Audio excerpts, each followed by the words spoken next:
championship.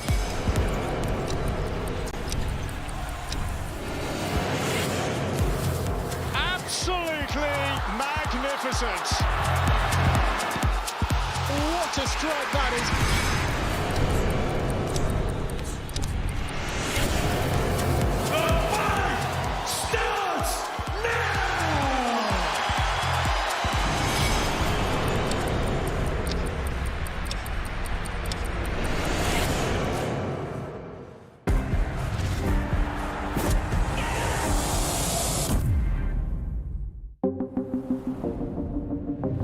The following programme is recommended for those 16 and over, as it contains sporting violence, possible bad language and flashing imagery. Ladies and gentlemen, good evening and welcome.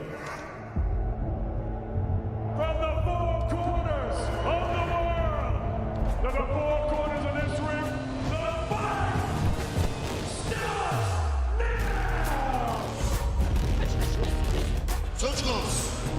How do you like it?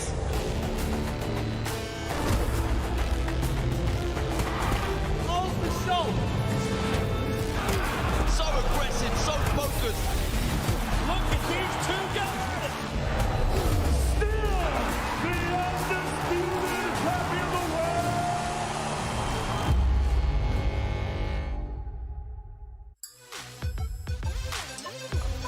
IBF Highway champion of the world. Showtime, Sonny Edwards. That could go down as already one of the best fighters Britain's ever had. I want the fights to cement my legacy.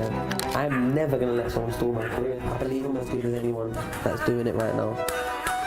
I'm not here to just take part, I'm here to stand out.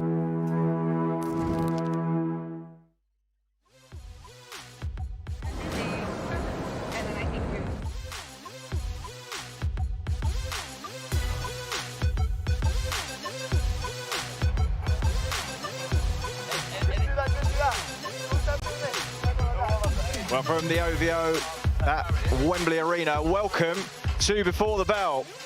We're live for an IBF flyweight world title, the fourth defence of it, than the defending champion Sonny Edwards as he meets Andres Campos a little bit later on here, live on DAZN. Plenty coming up between now and then, though. Lots of action on the undercard as well.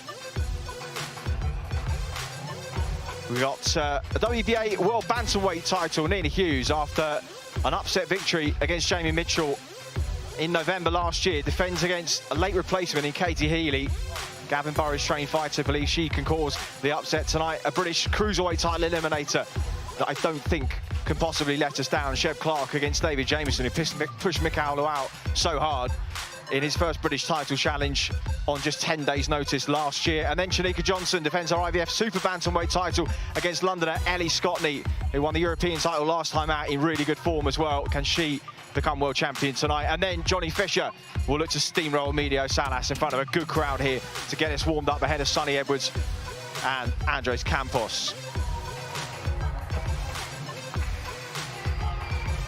But before then, welcome to Before the Bell. Chris Lloyd here with Darren Barker and Barry Jones. We've got 4 fights for you on the card. Muhammad Ali and Brian Castro will be kicking us off. Then Shannon Ryan and Martina Benile. George Liddard and Nicholas Zurnak. Liddard looking to go 3-0. Already had 2 by way of stoppage. And then Yusuf Kamari and Reece Bellotti will contest a 10-rounder in a British super featherweight title eliminator. Another one that I think won't fail to let us down. I hope you're all well. Having a few problems with our headsets here ringside. I hope you can hear us clearly at home. Chris Lloyd here with Darren Barker and Barry Jones ringside.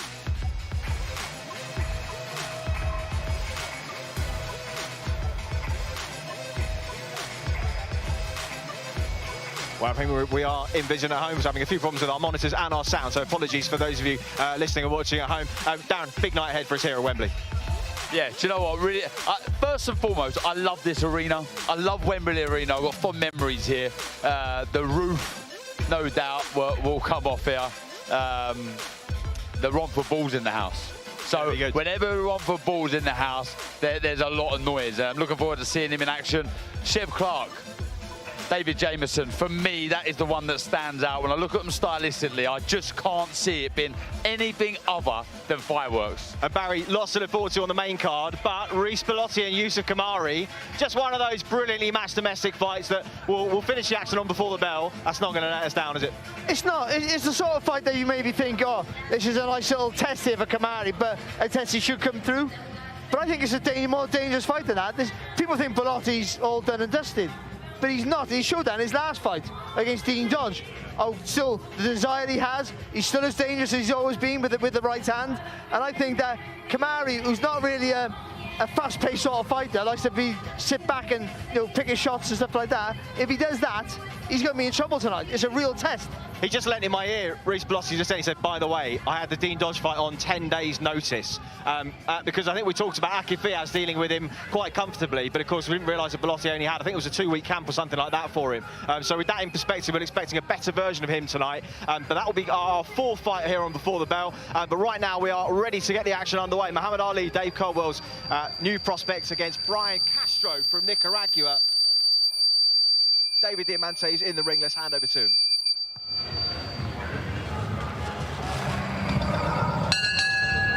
Ladies and gentlemen, good evening and welcome to the Ovo Arena, Wembley, London, England. We are live on DAZN for a big night of World Championship Professional Boxing. We begin tonight with a 4-round super bantamweight affair. Please welcome, as he enters the arena, Brian El Conejo Castro.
And now entering the arena, please welcome the young undefeated charge from Leicester, Muhammad Ali.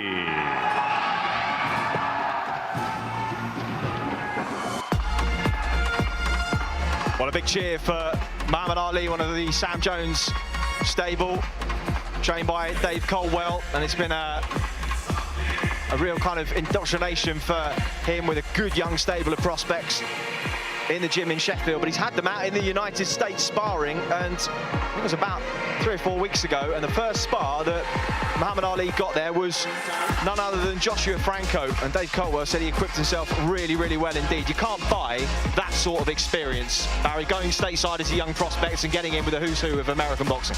No, because over there they don't mess around in sparring. It's really competitive, and just to give you that, that feel-good factor, that confidence you need to go into a fight that you've been away, in the lion's den, if you will, and you put up a good showing.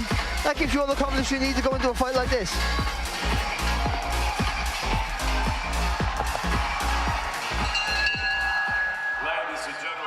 Good evening and welcome to the Ovo Arena, Wembley, London, England. We are live on DAZN for a big night of World Championship Professional Boxing. It's all being brought to you courtesy of Mr. Eddie Hearn of Matchroom Boxing. We're sponsored by Betfred, Stagefront, and JD Sports. All of tonight's bouts are sanctioned under the auspices of the British Boxing Board of Control. The steward in charge is Mr. Barry Freeman. Introducing your third man in the ring at the sound of the bell from Watford, scoring A-star referee, Mr. Bob Williams. And now, Now, ladies and gentlemen, 4 rounds of boxing scheduled in the super bantamweight division. Introducing first, fighting out of the red corner, wearing the blue trunks with the gold trim. He scaled 8 stone, 13 pounds, 5 ounces. His professional record, 2 victories, 5 defeats, 1 draw, with 1 win coming by way of knockout. Presentando de la capital, Managua, Nicaragua. Damas y caballeros, Brian El Conejo Castro. And his opponent across the ring, fighting out of the blue corner. He wears the white trunks with the gold trim. He's scaled at already 8 stone, 11 pounds, 8 ounces. His young professional record thus far perfect, 1 fight, 1 victory. Fighting out of Leicester, ladies and gentlemen, introducing Muhammad Ali.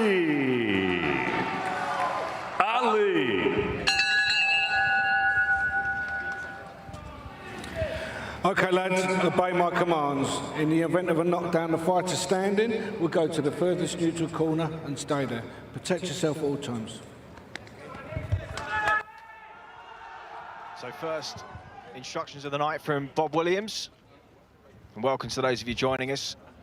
I'm glad to report that the technical hiccups have subsided now. Darren Barker and myself look confused at the best of times. We certainly don't need any help.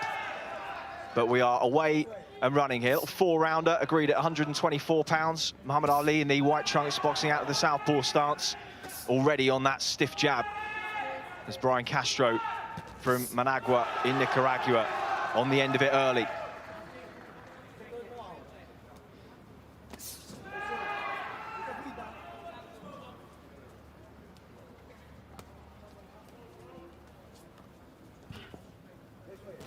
As I mentioned on the ring walks, Ramez Mahmoud, decent circuit fighter, and said it was a little bit tricky early. Tends to kind of lean back out of range, take the sting out of shots, but his resistance does fade pretty quickly, especially if you target him to the body. Already a little bit of reddening under the elbows there, evidence of some of the work to the body in this first minute or so from Muhammad Ali. And again, that was good from Ali as well, just a little injection of pace. He wasn't as accurate as maybe he would like, but it was nice to see that change of speed when he saw an opening.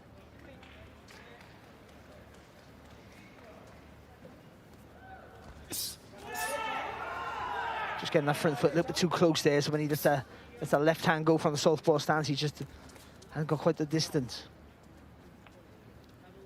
Castro just inching back, is what he tends to do, likes to sit on the ropes, quite comfortable on the ropes, catching, slipping, rolling. There he just tucks up and just finds an exit. Ali just putting the shots together, they're coming off the gloves, the majority of them, but he's in control through the first minute and a half.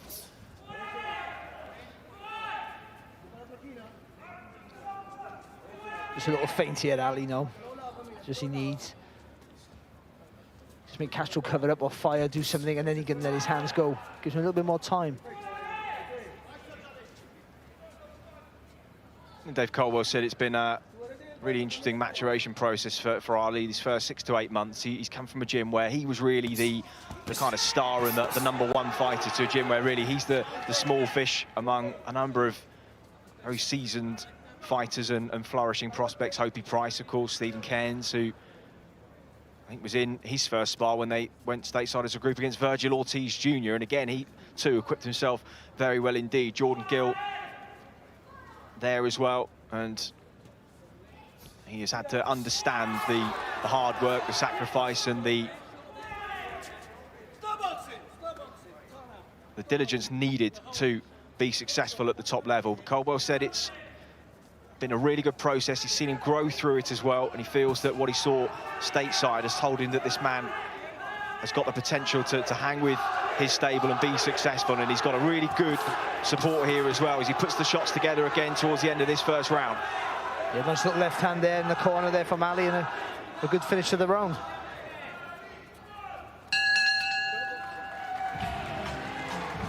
Very dominant first round there, Darren. Yeah, look, I was impressed with Ali's debut.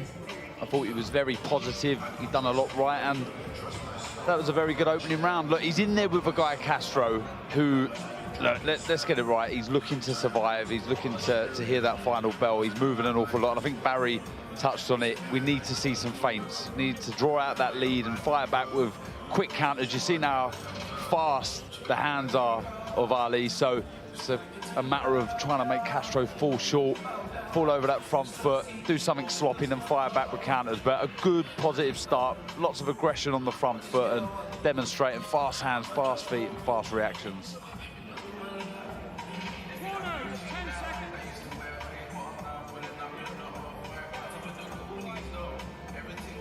Seconds out. Round 2.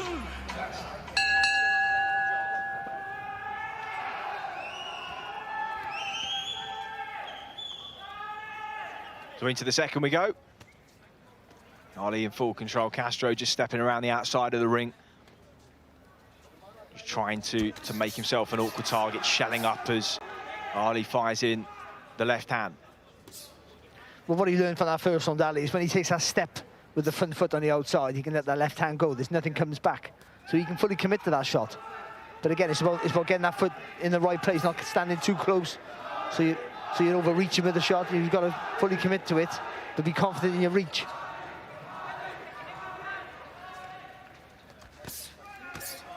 Yeah, Castro doesn't really counter off the catch. He kind of does what he does there. If he sees an opening, if you're slightly off balance, he'll wing in with 2 or 3. Tends to be wide and a little bit looping.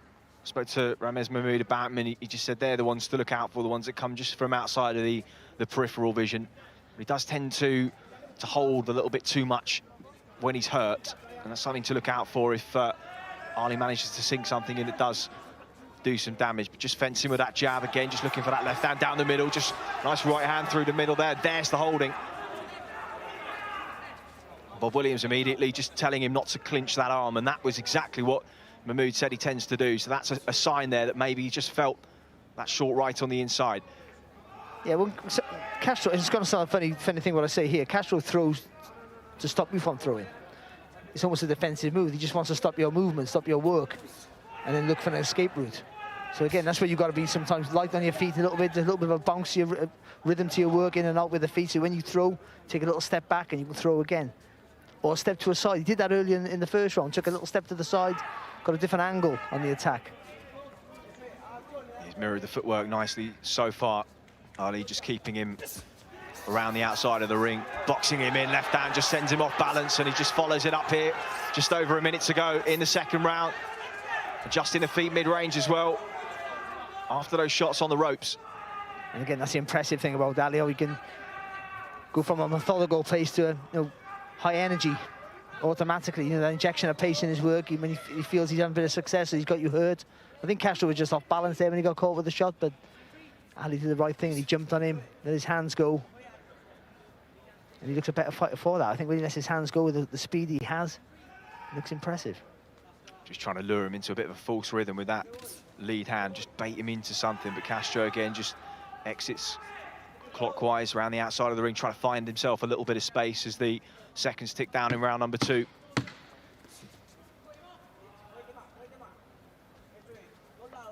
Good footwork there from Ali.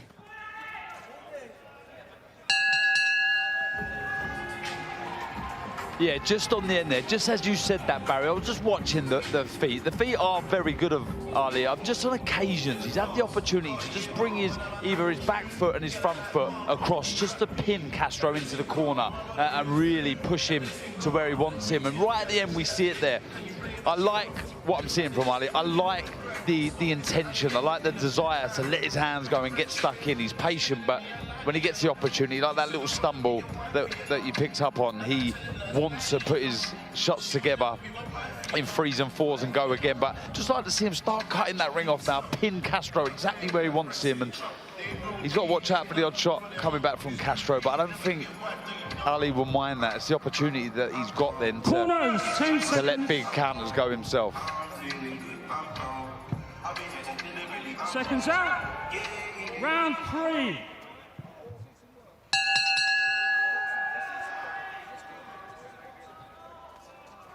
So into the third we go. And the same pattern as the first 2 rounds resumes. Mahmoud just, beg your pardon, Castro just backs himself into that corner.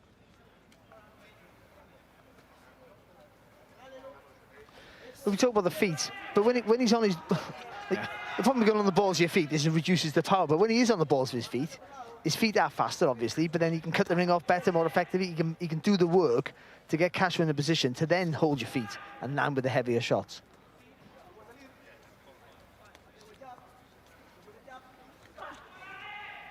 Castro just slung a couple of rights at him, one just landed on the chest, that one missed.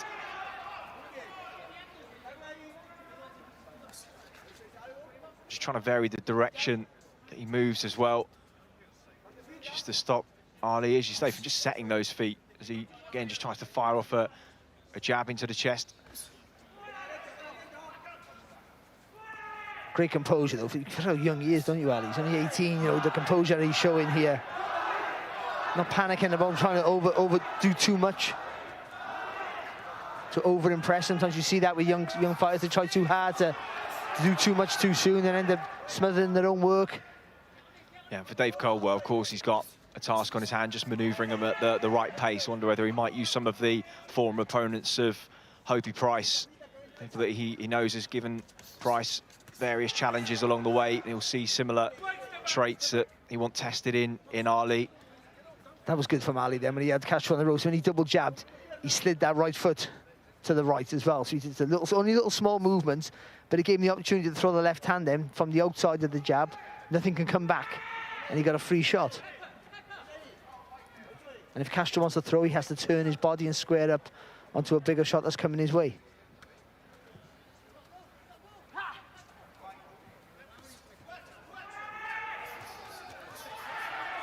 Now starting to put the shots together. Little sign, just a slight grimace from Castro. Really steps off that time, just tries to set his feet again.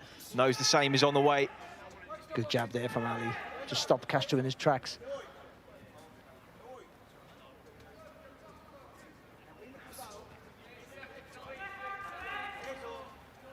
Just thinking defensively at the same time. Just takes the feet back out of range with him.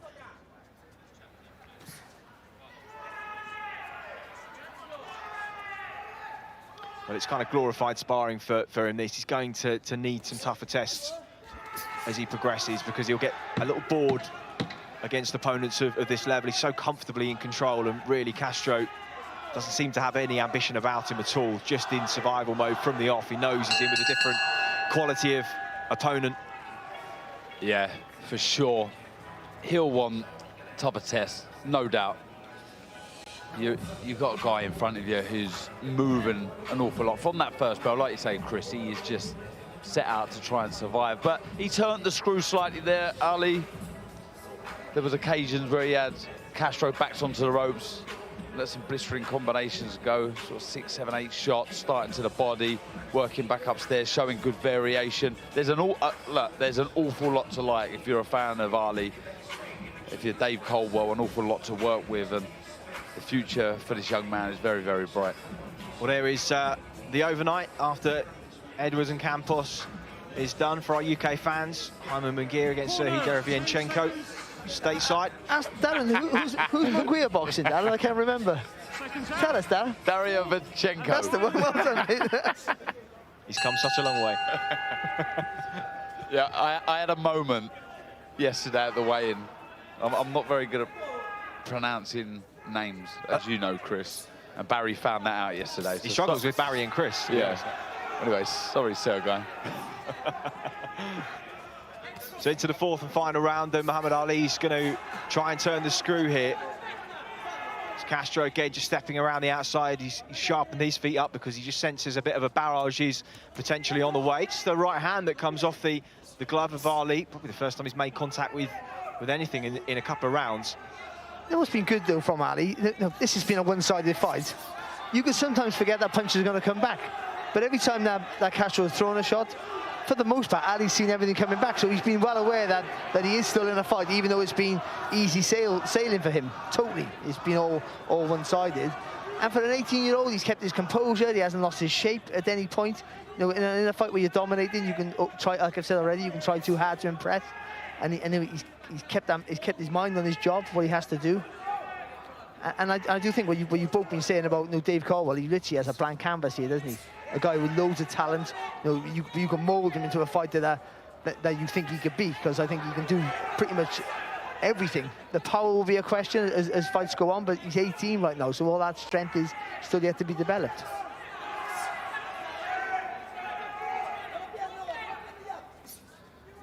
But mentally he's good. Technically he's good. Just touching with that lead hand again, fencing and trying to draw an opening. It's really been corner to corner stuff as far as Castro is concerned.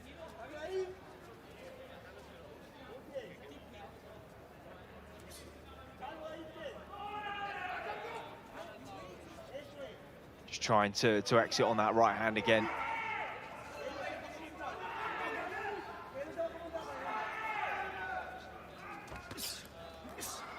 But as you say, Barry, the big picture of all the tiny lessons that you learn in each contest, the one from this is probably patience against a slightly frustrating opponent who doesn't really want to engage, just wants to move and reset against the ropes in the corners, but he's just kept mirroring the footwork, kept his balance underneath and kept picking the shots and not allowed himself to get frustrated. Just turns orthodox for a brief moment there, now back to southpaw. Yeah, he has, you know, and they'll look back and they'll go, listen, you did that really well, you didn't lose your shape, but also you could have, you know, you showed little bits of fast footwork now and again, and you could have done that a little bit more, you could have cut across to the side. Just showboating a little bit here, Ali, just trying to maybe force something here at the Castro in the closing seconds, but it's been a controlled performance here, from a mature performance, I would say, from a young man here in Ali. Yeah, well in control through 4, no doubt about the winner. Brian Castro nods as he goes back to his corner. I think he'll be just relieved that he's survived. And of course, I mentioned that he has got that scheduled fight with Harvey Horn next up, and perhaps he had half an eye on that and didn't want to get stopped in the process, which is why we saw a little bit of negativity from him. But again, lessons to learn from Muhammad Ali, and Dave Caldwell will feel as another box ticked on his. Absolutely. Look, he's competed 8 good rounds out. I've been impressed with what I've seen. Castro, look, he gets to fight Harvey Horn, he gets to earn some more money. That's a little victory for Castro. You can see they're very negative, but played his part in that, you know, frustrating Ali as much as he could. But Barry, you said they're 18 years old. The maturity's shown. Look, he could have lost his head there, he didn't. So big box ticks. Well, we have the scorecards. Well, Williams has got the fighters at centering, and David Diamante is standing by. Let's hear from him.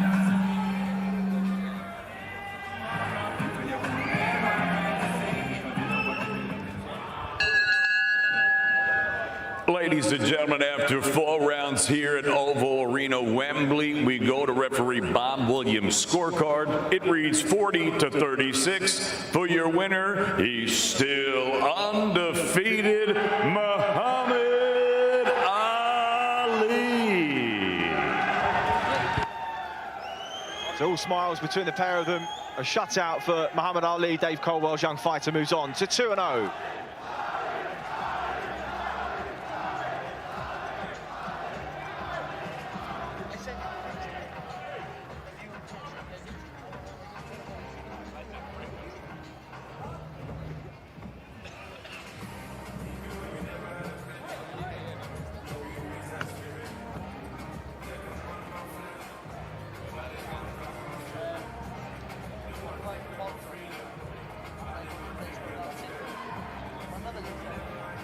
So Dave Caldwell, he's all smiles, he's just given us a nod. Ringside, he's now sat down with his new protege, Muhammad Ali, and they are standing by with Jamie Ward, so let's hear from them. Muhammad Ali, congratulations, 2 fights, 2 wins, dominant in there tonight. What positives can you take from your performance this evening? I got another 4 rounds in, managed to get the experience of fighting as a pro, sparring older people. So yeah, it's been good. That ring, you can learn loads from it. But we move on to the next. You talk about that experience there. You've been stateside, banking world championship level sparring, and not just holding your own in those spars, but you told me you've been winning rounds as well. When you come back down to this level, what does that do for your self-confidence? Yeah, it just shows me what level I am at this stage. It shows that I'm ready for these big fights, but obviously we're going to take time. And yeah, the more sparring, the more high-class sparring we get, and the more fights we get, it just builds. I think one of the most impressive things through them 4 rounds tonight is the composure you're showing for just an 18-year-old man. Clearly got the skills, but the mental strength is clearly there as well. Yeah, I've been working on that with Dave, not rushing it, and like, you know, let's say if I've caught him with a shot and he's wobbled, not just going out there swinging, managing to stay composure, you know, staying in the right form. So yeah, I mean, good, we're doing a lot of work like that. Dave, let's grab a quick word with you. Muhammad Ali, only 18 years of age. A long journey ahead, but at this stage, it's only building blocks, isn't it? But in terms of the strides he's taken forward at this moment in time, what can you be happy with? You've got to remember that he hasn't, as an amateur, didn't fight men. Yeah, I think the last fight was 15 years old. So it's a big gap going from 15-year-old to being professional under the bright lights. So that takes a little bit of an adjustment. But he's adjusting and he's developing, he's learning every day. He's had a fantastic time out in America. The work and the mental building that it did for him was massive.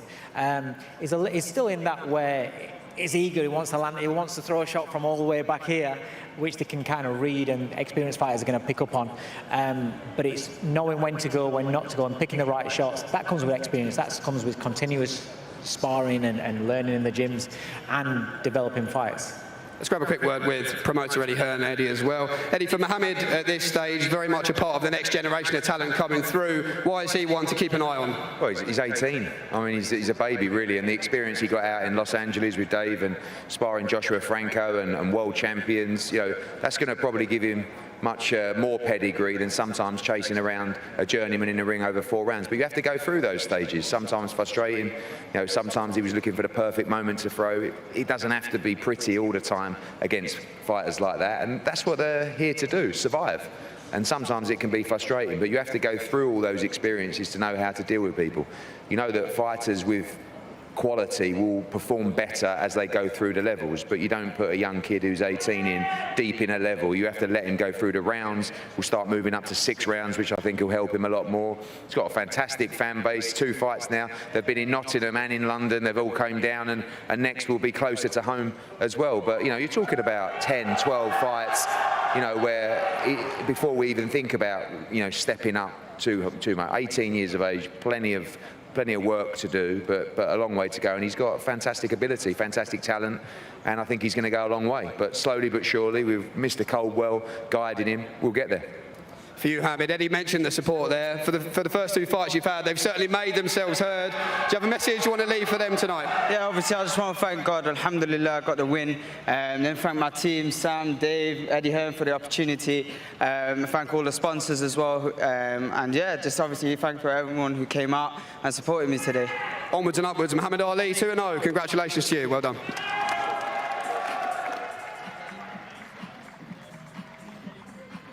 Yo, what's up? It's your boy KSI. And can we take a second to realize how sick the DAZN app is?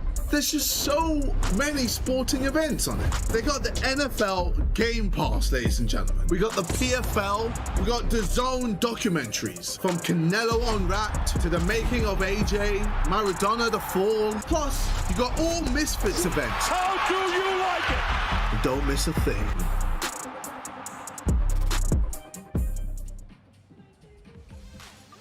Well, you heard it from the man himself. Plenty to look forward to on DAZN. Away from the world of boxing, PFL regular season continues, featuring featherweight and light heavyweight bouts. Some of the best players on show in the National Women's Soccer League from the US, and you can see live matches every week on DAZN. And brand new to the platform, NFL Game Pass is also coming soon. So lots to look forward to. Coming up later on tonight, of course, Sonny Edwards making the 4th defence of his IBF flyweight world title against Andres Campos. A little bit of needle in the build-up to this. Andres Campos, we know he's inexperienced, but he has full belief here. And it seems to have switched on something in Sonny Edwards, and perhaps he needs that in order to perform tonight, because these can be the fights where if you're not switched on, you can slip up. Yeah, I think so. I think, to be honest, I don't think it really matters who is in front of Sonny. He does his own thing. We've seen that. He's very switched on. But I do feel he wanted that bit of fire. And I think he's got that in this. We see it that the first head-to-head was it on Wednesday. Yeah. And the hat, yeah, the hat caught him on the forehead and he got off. That was, I'm not sure, would you say it was out of character? I would, but I think he's well aware of, you know, as good as he is, he understands marketing, and he understands that just being good and being as talented as he is not enough. It's his size, his weight. You know, the one-punch knockouts don't happen, even if he does get stoppages.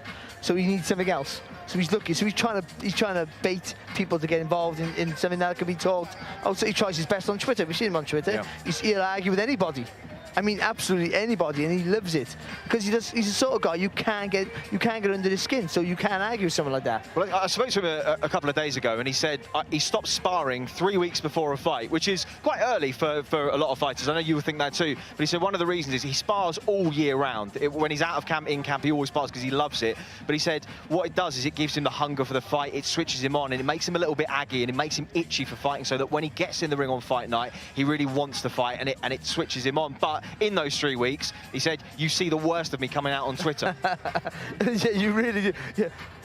I can't spar, I'm too busy on Twitter. I think with sparring, it gives you that edge, it gives you that, but you've got to keep your time in it all the time, and it's that sort of worry for me. But he's a precocious talent, Sonny, and given the right platform, and given the right fights, and he's in the right place for it, he will shine. Yeah, he really will. Well, he's got the options going forward, isn't he? Bam Rodriguez and, of course, Julio Cesar Martinez, Arsen Delakian are the three in his way if he wants to become undisputed before moving up weight division. But he is the main event tonight here at Wembley, defending the IBF flyweight world title for the 4th time against Andres Campos. Lots to come before then. Next up, Shannon Ryan and Martina Benele will be heading into the ring, and to bring them out, let's head back to our MC, David Diamante.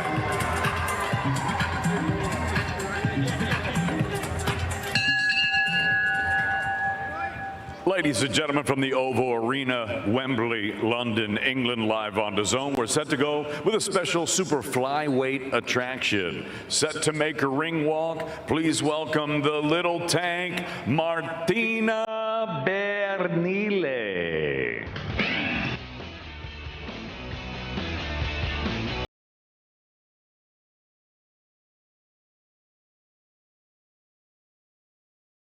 Tonight, I saw her victory over a French fighter, Justine Lalemont, a very tall flyweight from Ardennes. Benile was good. She's light on her feet. She's busy.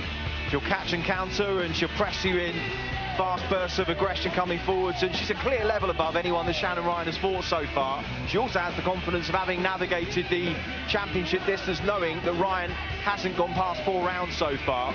She's the best when she's got momentum and can come forward freely, and it's important that Ryan doesn't give that to her early, because if she starts fast, you give up a couple of rounds early, over 6, it can get very tight on the scorecards. An experienced opponent for Shannon Ryan in her 5th contest. And now entering the arena, the undefeated charge from Watford, Shannon Chaos Ryan. I say to trust the process, to accept the good days along with the bad, to go after what you want and to believe that what's meant for you will be yours. Strive for your freedom and choose yourself. When it gets tough, know you can survive in the dark, as there is always light at the end of the tunnel. It's a new dawn. It's a new day. Well, we see a lot of prospects in our line of work, particularly on these portions of the shows. And those of you who watch boxing from the ground up will know that every now and again you see a fighter who just makes you sit up and watch that little bit more closely. Shannon Ryan is one of those. She's 4-0, clearly a very, very good athlete. Super sharp hands, feet and balance. She's explosive. She's boxed 18 rounds so far, not lost a single one of them, and not looked close to either. Now, there are lots of boxes, of course, to tick and questions to be answered by her. And against an opponent like Martina Benele, we may know a little more about her after tonight, but all indications, Darren, are that she is going to be a very, very exciting prospect. Yeah, I like what I've seen. She's a little pocket rocket, she really is. She's got nice, quick hands, quick feet, good boxing brain, full of confidence, and yeah, definitely one to watch.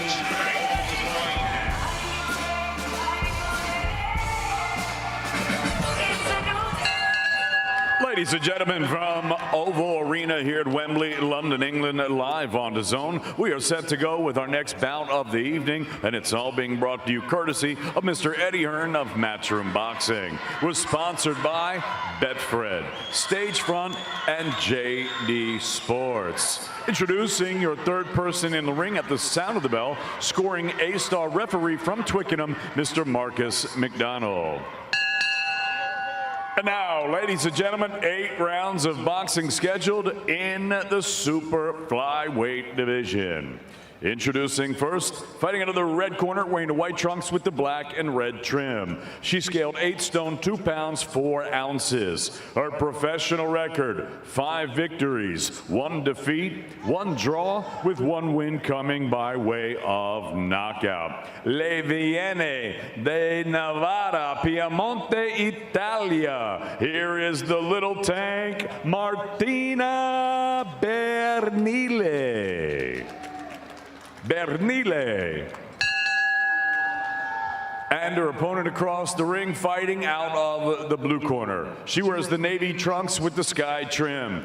This 258 managed fighter scaled at already 8 stone, 3 pounds, bang on. Her professional record, a perfect one. 4 fights, 4 victories. Tonight, making her matchroom debut and proudly fighting out of Watford, Shannon Chaos Ryan.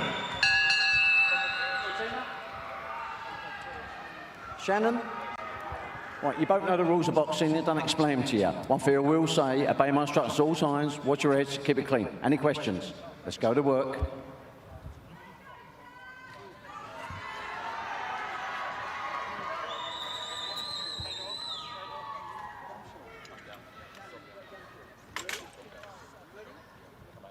Seconds out, round 1.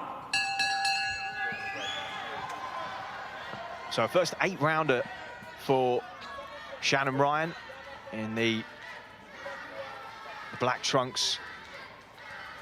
Martina Bernile, as I mentioned, the Italian and European champion in the weight division below. She's very competent, far better than anybody that Ryan has faced so far. And well, we just saw Muhammad Ali cruise through a 4-round victory, and Ryan really has been in a similar situation where she's just not dropped around so far, has looked so comfortable and easy, and at some point you have to step her up. And there isn't a great size differential between them, of course, only 3 pounds in the weight divisions. And Ryan is short and compact for the weight, but she's explosive, good feet, and she's going to need them against an opponent like Bernile. Yes, she is, because someone who comes right at you, you know, you need fast hands and fast feet. That's the perfect antidote for that, to get out the distance. But it's how you use those attributes. And that's going to set you apart. You know, having fast feet, but going back in straight lines, it's going to put you in trouble. So you want to be taking a step back, then a step to the left or a step to the right, and changing the angles and forcing the more aggressive opponent to turn onto you, which squares him up onto your punches. And when you have fast hands, you can do that. Take a step back, step to the side, let those fast combinations go, and then just keep turning, spinning your opponent, staying nice and safe, and always landing. Of course, round management will be interesting to see too, going straight from 4 to 8 here. Of course, only 2-minute rounds, but at the same time, it is a different pace of action. Bernile has done it once before. She's done the 10 rounds before. And already she's just trying to inch her way forward, command the centre of the ring, and make Shannon Ryan work perhaps a little bit harder and be a little bit busier than she would like to at this stage. It's nice, just right hand sneaks through down the middle. You shouldn't neglect the jab here, Ryan. Working good with the combinations, then the right hand go, the left hook's working for her, but just concentrate on that jab. Well, and already a tougher round than she's probably had at any point of her career so far. Without a shadow of a doubt, and she would have learnt bundles there. Bernile trying to get all of her experience into this fight. She's trying to nullify the work of Ryan by closing the gap, getting in front of her, but there's been some nice shots on the back foot from Ryan, just missing with the right hand there, but catching a right hand from Bernile. And one of the reasons why she walked onto that was near the end of the round that was. She's predominantly moving to her left, Ryan, so she is walking onto that right hand. So I'd like to see a bit more variation with the movement.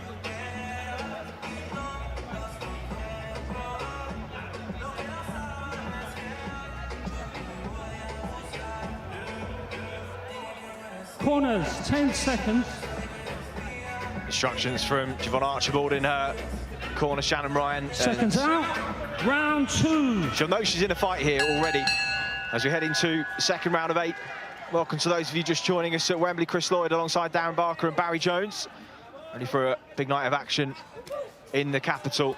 Sonny Edwards making the 4th defence of his IBF title against Andres Campos, ahead of what we believe are going to be some big unifications with the likes of Bam Rodriguez, Julio Cesar Martinez, potentially Artem Dalakian as well. But right now, Shannon Ryan has been under some early pressure from Martina Benile. She's worked the body well in between Benile's combinations and pressure, just trying to establish a little bit of distance and space for herself to work here. Lovely left hook. There's been pressure from Benile, but I don't think there's anything that's put Ryan in any sort of panic. That's a nice jab there from Ryan. The heavier shots are coming from Ryan for sure, and I think she's timing them quite well. But I do think, you know, she just steps with that jab a little bit, uses the jab a little bit more, maybe doubles it up. That just pushes the opponent back a little bit more, then just quells the fire a bit, and then gives you more space to land that heavier right hand. It's a good jab. Yeah, just pinning the guard with the right hand before she threw that jab as well. And again, just off the reverse 1-2 there. Working that left hook to the body as she's landed throughout these first couple of rounds. Oof, and a left hook off the break there. If that happens again, I think she may get a warning, but Benile straight back on the front foot, just trying to chip away at the body of Ryan, rolls under that. Nice. Back to centre ring she goes. Really clever work there from Ryan.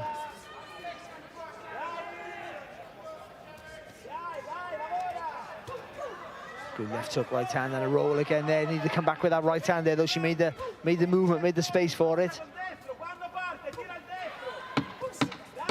It'll be interesting to see the toll that the bodywork from Ryan takes on Benile as the rounds go on. As she said, she looks and appears the heavier-handed of the pair from our ringside position. But of course, we don't know what her engine's like as well. So she's been forced to work at a high pace. It's a little bit of reddening under the nose, but a good fight so far.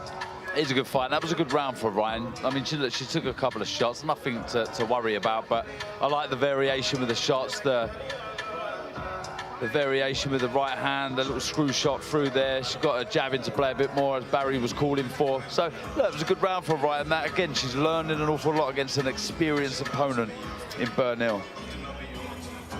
We're headed to New Orleans next week.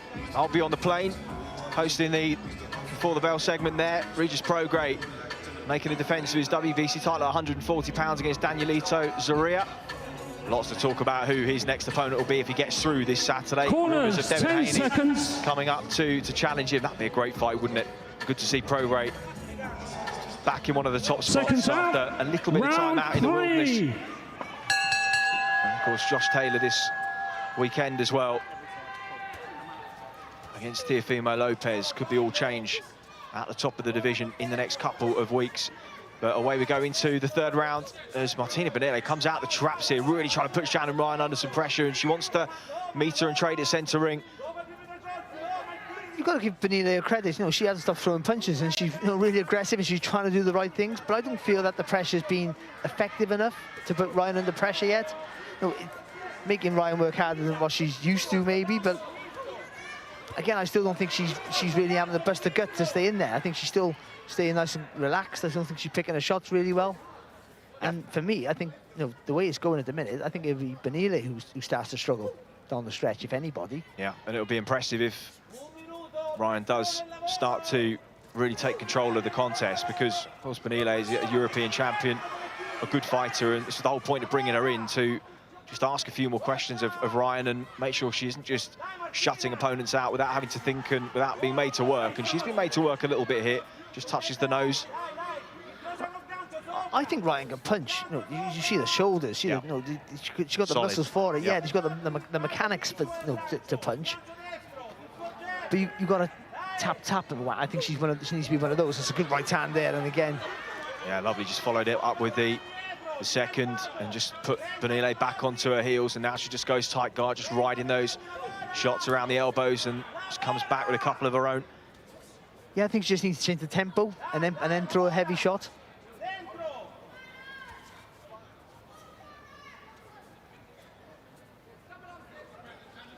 She's starting to steal the space a bit there. Right? I just was going to say, just for the first time, Benile just deliberately took a couple of steps back as if she just needed a moment to breathe. Another little left sneaks under the elbow and just follows it up with a good finish to the round.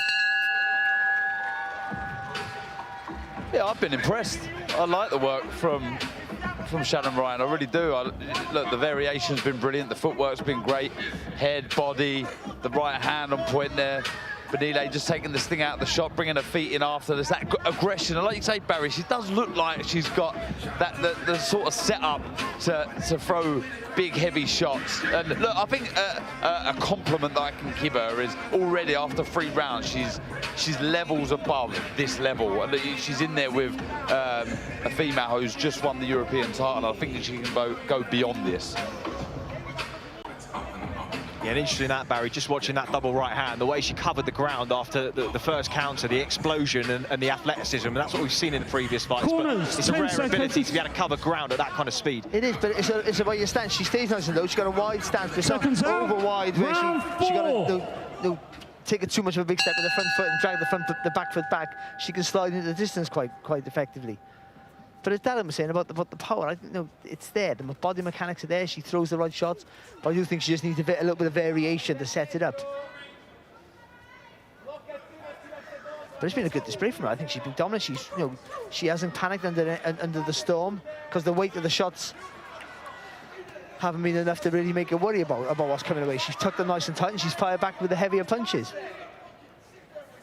Yeah, and I mentioned about the importance of not giving Benile that momentum that she likes to gather early. She hasn't done so. She's not been belligerent and just held her feet unnecessarily, but she's just started to push her back a little bit, win those exchanges and stepping around her to keep her balance offset.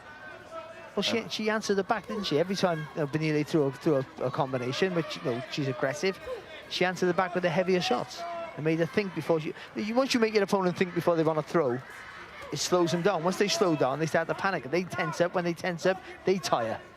Then you can go to work. Yeah, you can just see that momentum shift occurring slowly before our eyes as Ryan now starting to hold her feet, growing in confidence. Nice left hook off that combination again. Benile just being pushed back a little bit here, and she's battling harder than she has done in previous rounds for centre ring. She holds on, doesn't want to take that backward step, but get the sense that Ryan is going to force her to, because she's starting to look very comfortable here now. It's nice from Ryan. Tried to move her feet, just didn't commit with the spin of that right foot around the target. She took a bigger step with the right foot. She was right on the outside there to let that left hook go. Yeah. She's just freeing up a nice bit of space, using her hands on the inside there to find some room for the uppercuts and those little short hooks to the body as well. Benile just fires a 1-2 down the middle, comes off the gloves of Ryan. Another 10-second clapper goes. These rounds fly by. Rock body shot. Boxing really well up close here, Shannon Ryan, and not allowing herself to be bullied. And Martina Benile starting to get really marked up under the eyes.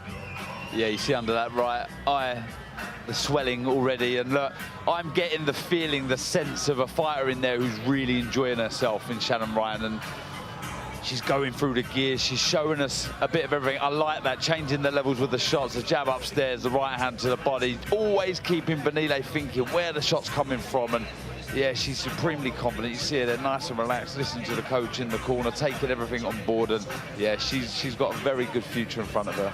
Yeah, Javon Archibald will be very happy with what he's seen so far. A big part of these kind of learning experience, Barry, is having problems early, watching prospects stay calm and work their way through the problems, and she has done that. Yeah, she has. Nothing's straight saying in your career. At some point, you're going to come up against a hurdle, and you'd like to see that early. You don't want a big enough hurdle that you're going to fall off. Seconds out. You want the little steps to see how they cope with it. And I think there she's, Benile's more experienced, although I think naturally smaller, but aggressive, comes at you and can overwhelm you if you allow it. But I think, Ryan has stayed composed. She's covered up and fired back, and now she's starting to be the more dominant in the middle of the ring. And I think she can push Benile back. She hasn't at times, but I think it's there for her. She wants to do it. Yeah, she's used the momentum against her well, though, hasn't she? Just walked her onto a few shots, baits her foot, a stiff jab, kind of pinning the guard with that right hand, and as you mentioned, just making some really good space up the middle for the uppercut as well when they're in close. And Benile knows that now as well. She can see, and she's just waiting for Benile to come forward, make a mistake, overreach, and then leave a gap for that right hand left hook. You've got to give Benile her credit. She's tough. She knows she's going to walk onto a shot, but she's committing to it anyway. Yeah, she is, and she's being slowly beaten up here, but she continues to press forwards, trying to let her hands go up close. But every time she lands maybe one, she's getting three in reply, and they're better quality shots at that as well. there's a weathered look on her face, a stiff jab through the middle again. But I gotta say, that was going to be my only criticism. She hadn't used that jab enough, I don't feel. You know, because she got a good right hand and a snappy left hook.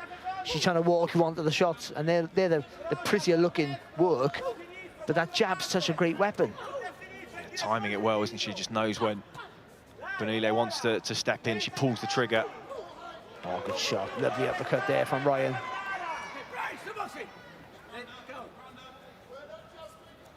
Well, so far, so good. Doesn't look like she's blowing at all, and it's been fought at a high pace through these 5 rounds. It's the furthest she's gone in her career so far. She just steps off around and makes some space for that lovely 1-2, and the left hook behind it. Benile responds well and again continues to try and press forwards. Nice counter from Ryan there. I would say, though, Chris, Benile has fought at a high pace. Ryan has still taken quite level pace, I feel. You know what? I think that the shot for me, bar the jab's been brilliant. I think the left to the body has been a lovely shot. She times it so well. She finishes combinations with that left to the body. It's a beautiful shot. Well, up next is George Lidard in his 3rd contest as a young professional, weighed in at 162 pounds. Yesterday, he's in a 6-rounder against Nicholas Zernak from Vyškov in the Czech Republic.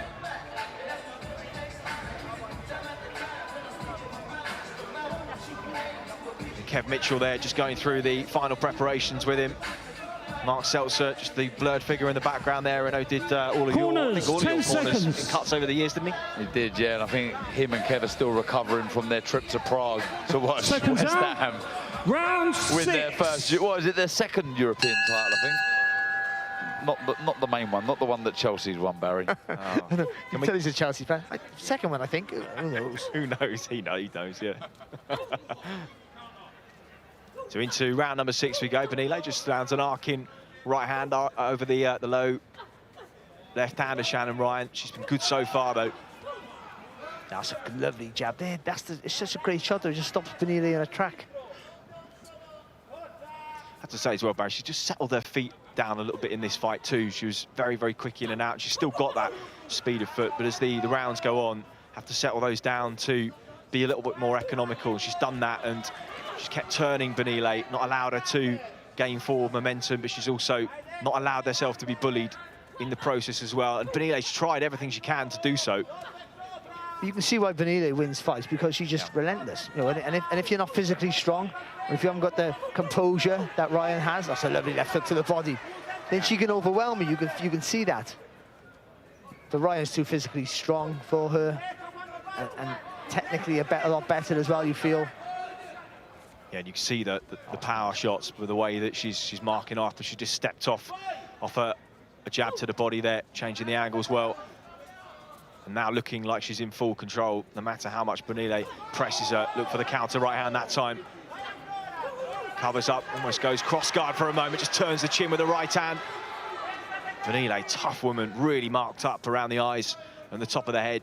But still she comes forwards. Well, I did say after, what was it, 3rd round or something, that you know, it might be Benile who starts to struggle for pace, and she hasn't, to be fair, but I think it's still the point that Ryan hasn't struggled, because she stayed so composed, she hasn't panicked. And if anything, I think she's got stronger and better as the rounds have got on. Yeah, the composure and the discipline too, Darren, to maintain your shape. When you're under a lot of consistent fight, you've got to keep an active defense, keep blocking shots, keep riding things. She's done that throughout, Shannon Ryan. That was the left hook that landed just over the right hand. I tell you what, I'm really impressed here. Look, you've got to remember who's in front of Shannon Ryan. Look, she's yes, granted the weight below, she's a very aggressive fighter, and she's a European champion. She has bundles of experience. You know, as far as rounds are concerned. Look, the variation of shots there, fantastic stuff. The composure, that, you know, she hasn't neglected the jab, and I say neglects because when she does throw it, it's such a hurtful and effective weapon. I've been really, really impressed. Yeah, hand position's been good defensively. Barry head movement's been good after she's punched as well. Yeah, well, she's allowed, because I don't think the power of Benile is enough to worry her. So she's been happy to block, use the forearms to block, and then counter off that. So she's been comfortable in the fire. She's been encouraging and wanting the aggression, because she's working off it. But I think, as Darren's saying, using that jab, I think she can change the whole dynamic of the fight and push her back. I think she can get the stoppage if she uses jab a little bit more. But apart from that, it's been a fantastic performance so far. Well, there's just a little microcosm of the skills you've just seen, just exiting off the jab, rolling under the hooks, blocking 2 or 3 shots. Looking in the flow now. Ryan Benile marked up, pressing forward, but you can see she's working harder. She just picks a long raking right hand to the body again, then a right hand upstairs that time. Really starting to get in the groove now. I honestly, that's good work. This is superb stuff. And straight away there, she got low, didn't she? She engaged those legs, she got a wider stance. Looking to throw those heavier shots. I tell you what's been really good for Ryan, that left hook to the body. Yeah, landed it plenty early, didn't she? Yeah, I agree with you, Barry. Brilliant shot. I've got to say, though, I've just got to jump in. She will take some beating. You know, I don't want to get too carried away, but there is so much to like about Shannon Ryan. I mean, she's got every single shot in her artillery. She's confident. Her defense is very good. She can fight on the back foot. She can fight in the pocket. And you can see she enjoys being in the ring, showing off and impressing the fans. Really, artillery. You can't say Arsenal, can you? Because you're a Chelsea fan. No, I can't. And you're also not supposed to be speaking in between rounds, Darren, so can you put your microphone down, please?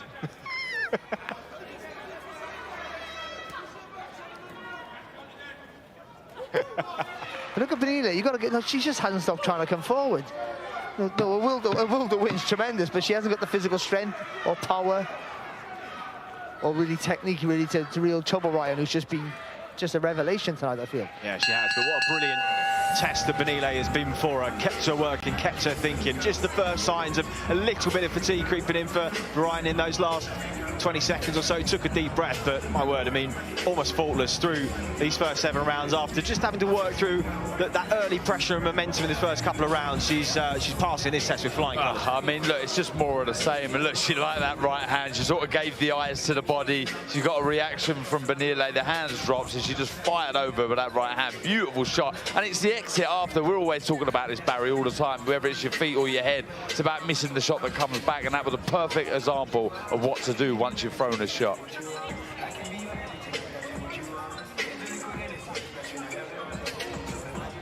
The Kelly and Corso, as you may have heard this week, rescheduled Corners, 10 for seconds. Saturday, July 15th, be live on DAZN.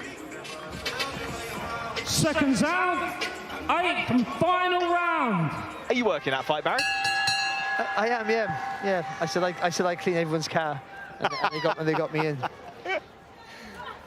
I'll see you up there, mate. Are you cleaning the cars as well? I'm cleaning the cars, yeah. Okay. Darren's hoovering the inside.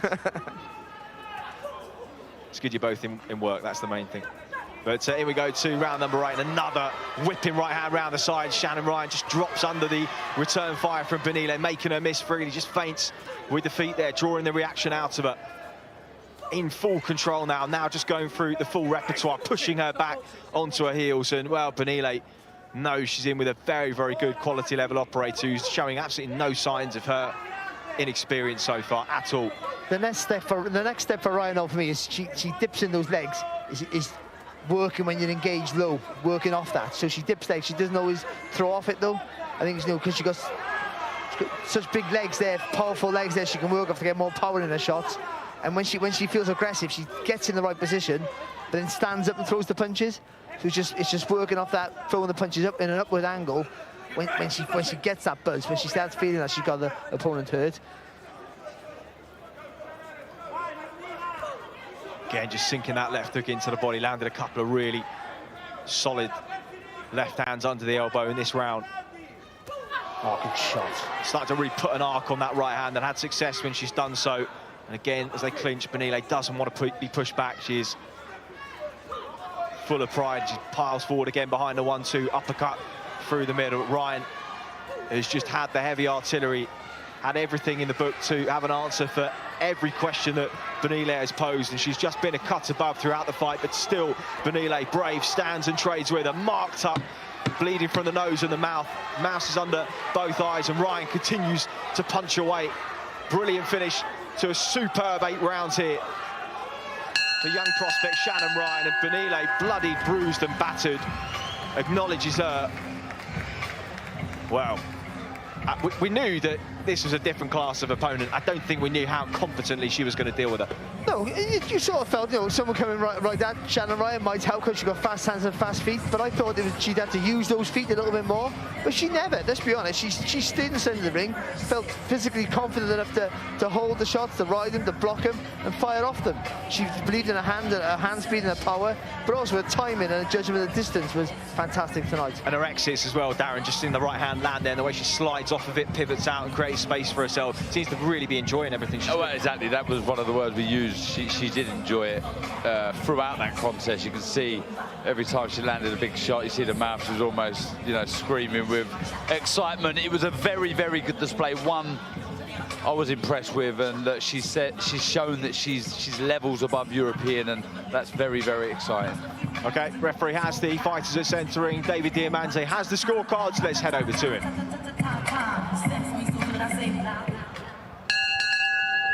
Ladies and gentlemen, after 8 rounds of action here in London, England, we go to referee Marcus McDonald's scorecard. It reads 80-72 for your winner. She's still undefeated, Shannon Chaos Ryan.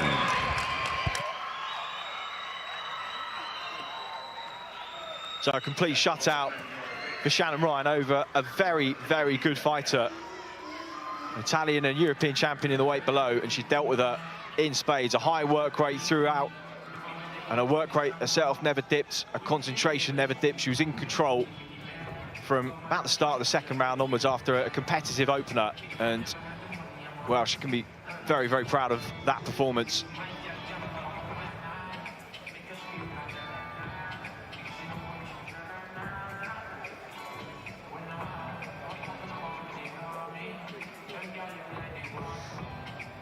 So third contest done and dusted here on Before the Bell, ahead of a big night here at Wembley Arena in London, as Sonny Edwards makes the 4th defence of his IBF world title against Andres Campos. IBF flyweight champion of the world, Showtime, Sonny Edwards! That could go down as already one of the best fighters Britain's ever had. I want the fights to cement my legacy. I'm never going to let someone stall my career. I believe I'm as good as anyone that's doing it right now. I'm not here to just take part, I'm here to stand out.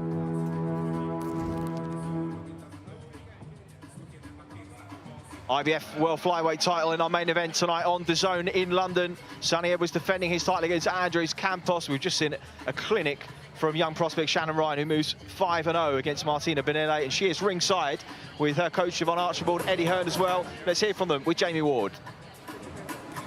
Shannon Ryan, congratulations. You moved 5-0 tonight. You banked 8 rounds as well for the first time. In terms of how you could have looked on your Matchroom debut, in your mind, is that just as good as it could have been? Do you know what? I thought it was literally punch perfect, you know. I didn't go in there looking for the stoppage. I went in there to give a good performance. I love performing. I love putting on a show, and the main thing is getting the win, and that's what I've done tonight. Benele was nicknamed the Little Tank, and I think that's pretty accurate. She didn't stop coming forward, but in terms of the step up, did it feel like the noticeable step up that it was for you in there tonight? No, I think, no disrespect, but she needs to change the name. You've got Javante Tank Davis, and he punches hard, and you know, I know she's come up from the weight above, but that wasn't a hard-hitting opponent. You've just beat a European champion there tonight, very comfortably. You've won every round. What does this mean about the direction you want to move in, even at this early stage of your career? As a lot of people may know already, I started boxing in 2018 as an amateur. I had my debut last March, and here I am today doing my Matchroom debut, which is so, so real. And Eddie, I'm so, so grateful for the opportunity. What this means to me now is I'm 26. I'm still pretty new in the game. I'm in no rush. Definitely another 8-rounder, and then we'll push on and see what's there. Was there a bit of a balancing act in your mind tonight, Shannon? You know, there was eyes on you as your Matchroom debut on DAZN of trying to win and look good, which you certainly did, but also not get too caught up in all of it. Yeah, do you know what? Ever since I was 5 years old, I've loved the lights. I love performing, whether that's singing, you know, dancing, even though I can't do it. But I just love performing for people. It's who I am and it's what I do. And that's what I've done tonight, and I hope everyone enjoyed it. We'll grab a word with the training team as well here. Shannon's very humble, but in terms of a first showing, what positives can you take from that this evening? Yeah, I'm very pleased with it. She put in a good performance. She used her jab well. She used the ring well, good ring generalship. So yeah, we can't really complain. Matchroom debut, excellent. Again, we thank Eddie Hearn, we thank Matchroom for the opportunity, and we hope to put on more performances like this. Yeah, great stuff. Eddie Hearn. We have 2 female world title fights coming on a little later on in the broadcast, but you have to also invest in the next wave of potential champions. Why was Shannon Ryan a fighter that you wanted to work with? Well, she's a great talent. Like you said, fairly inexperienced, really, in terms of years of boxing and specifically at professional level. But what that showed tonight against a European champion was she breezed through that level, and that was really impressive. And what I liked was she was always throwing, always trying to force a stoppage. She didn't mind sitting in a pocket. Great work from the training team. You don't hear that very often. Stay in the pocket, work the body, and it was a variation of everything. You don't see that much body punching in women's boxing, but I thought her body punching was excellent tonight. Like she said, another 8-rounder, but really, when you're beating European champions 80-72, you can't be afraid to step a little bit quicker, but they're still learning to do. And I think she's going to be involved in world title fights without question in 2024. And I think she's a great talent. She represents the sport of boxing well. She's dedicated to the sport, and she's exciting. She lets her hands go, and I think she's going to be in some great fights. Just final word from you, Shannon. Working with 258 management, Anthony Joshua as well, of course, Eddie and Matchroom now. What excites you about having this foundation to build off?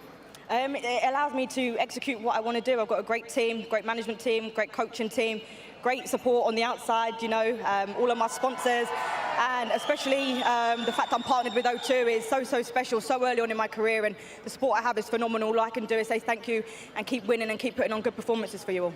Shannon Ryan, what a great performance. Congratulations. Welcome to Matchroom, welcome to DAZN. Well done.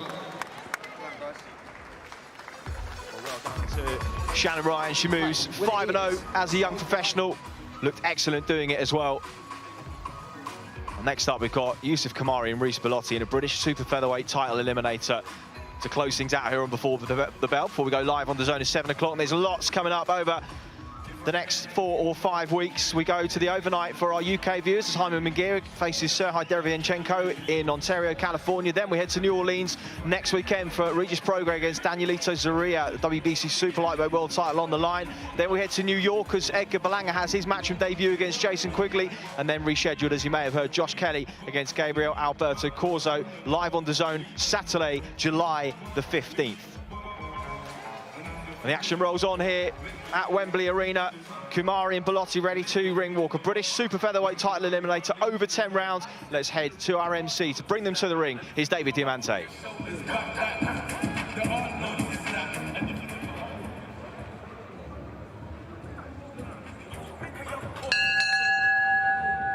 Ladies and gentlemen, from the Oval Arena, Wembley, London, England, live on DAZN, we are set to go with a special middleweight attraction. And now making his way to the ring, please welcome Nicholas Jern.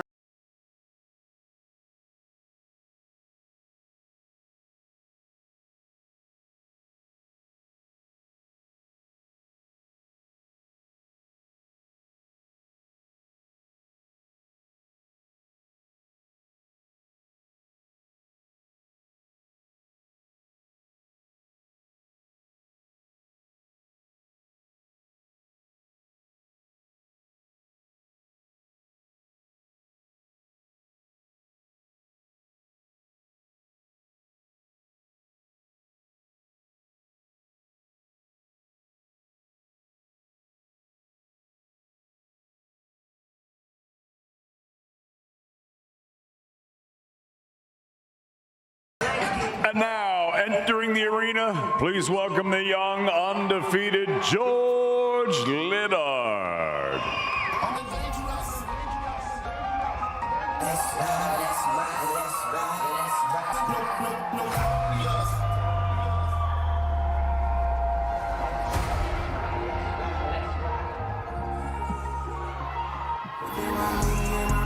Well, I was at the commentary desk with Craig Richards last time this young man boxed. He's sparred plenty of rounds with him, as have the likes of John Ryder, Felix Cash and Conor Benn. All have said he's a real handful, and he's looked like it for the 5 rounds that we've seen of him. He's dispatched his first 2 opponents in that time, Nikola Matic and Daniel Zavishlik. He weighed in at 162 pounds for all of his 3 fights so far, including yesterday. You don't need to be unnecessarily close to championship fighting weight, but it's a good sort of practice to get into, isn't it? It looks in good shape as well. Yeah, I think so. You mentioned Craig Richards there, and I remember watching that fight back, and if Craig says you can punch, you know the guy can punch. He's been in with Bivol and Boatsi, and he said Lidard can really whack, and I've been impressed with George.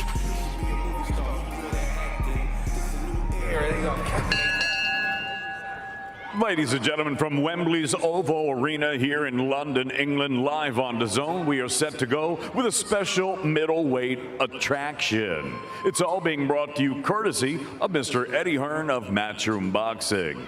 We're sponsored by Betfred, Stagefront, and JD Sports. Introducing your third man in the ring at the sound of the bell from Watford, scoring A-star referee, Mr. Bob Williams. And now, ladies and gentlemen, 6 rounds of boxing scheduled in the middleweight division. Introducing first, fighting out of the red corner, he wears the white, the gold with the black piping. He's scaled already 11 stone, 6 pounds, 5 ounces. His professional record, 5 victories, 3 defeats, 2 draws, all 5 of his wins coming by way of knockout. He fights out of Vyshkov, Czech Republic, introducing Nicholas Jernak. And his opponent across the ring fighting out of the blue corner. He wears the white with the red and the black trim. He scaled 11 stone, 8 pounds, bang on. His young professional record thus far perfect, 2 fights, 2 victories. Here is the 4-time amateur national champion fighting out of Billericay, Essex, George Lidard.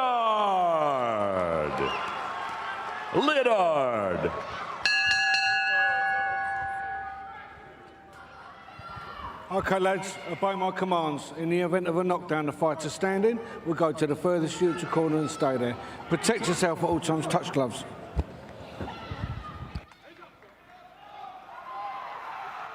So a 6-rounder scheduled at middleweight. The first for George Lidard, top left of your screen, the white trunks trimmed with black. Nicholas Jernak from round 1. Vyshkov in the Czech Republic with the shaved head in the opposite corner.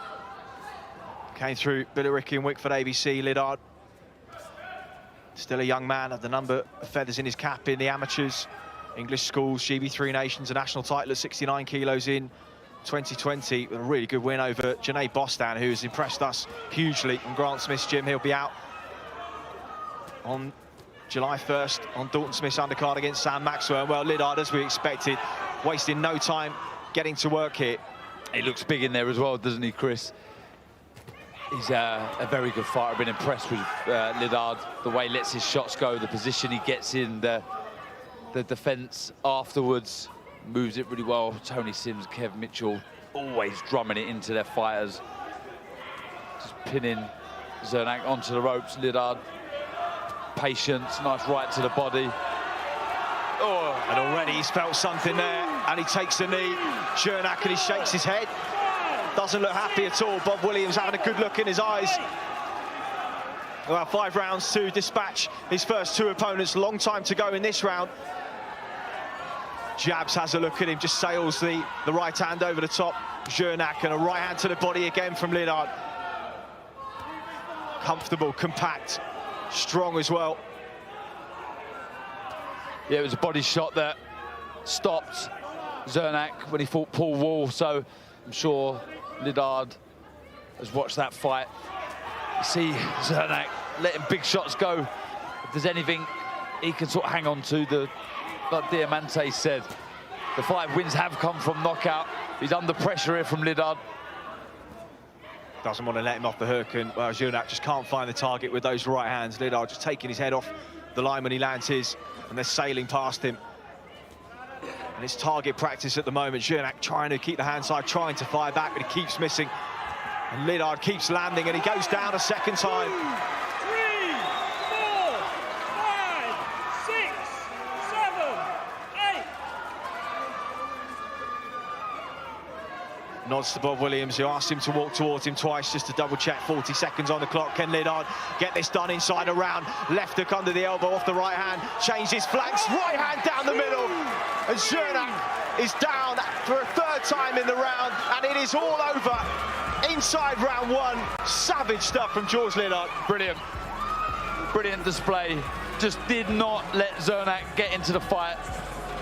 It was on him, all over him like a rash. You just did not let Zernak, like I say, get into the fight. The body shots were fantastic. He was tapping upstairs. He was dropping that left to the body. The right hand to the body was the shot that put him down for the first time, I think.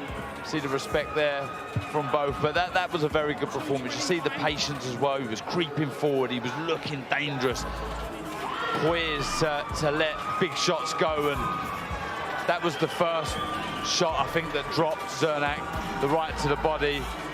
As you usually get, there's a delayed reaction. It was the second shot.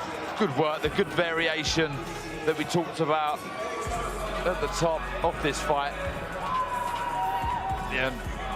He felt that Zernak was one of the body shots that went in. He was gamely trying to let his hands go, but Liddard, he was composed, compact, inside, and I think he caught him on the top of the head when he went down there, but I think he was just dipping down so low in the fray. There was no intent behind it at all, and I think, if we're being perfectly honest, that the writing really was on the wall. This was the finish, just chops around the right flank. He was hurt there, and that right hand that just turned straight through the chin.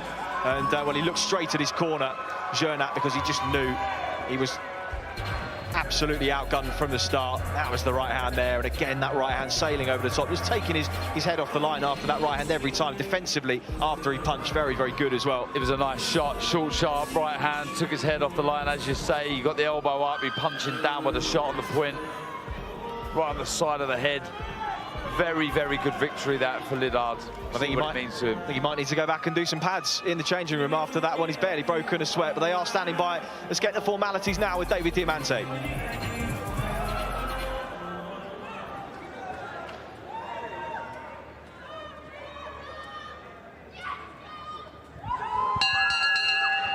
Ladies and gentlemen, referee Bob Williams calls a halt to this contest. The official time of the stoppage, 2 minutes, 29 seconds of round number one, declaring your winner by TKO and still undefeated, George Liddard. So the prospects passing tonight with flying colours. On our Before the Bell segment, George Liddard dispatches Nicolas Zernak inside a round, dropping him 3 times in 3 minutes. And he moves on to 3-0. And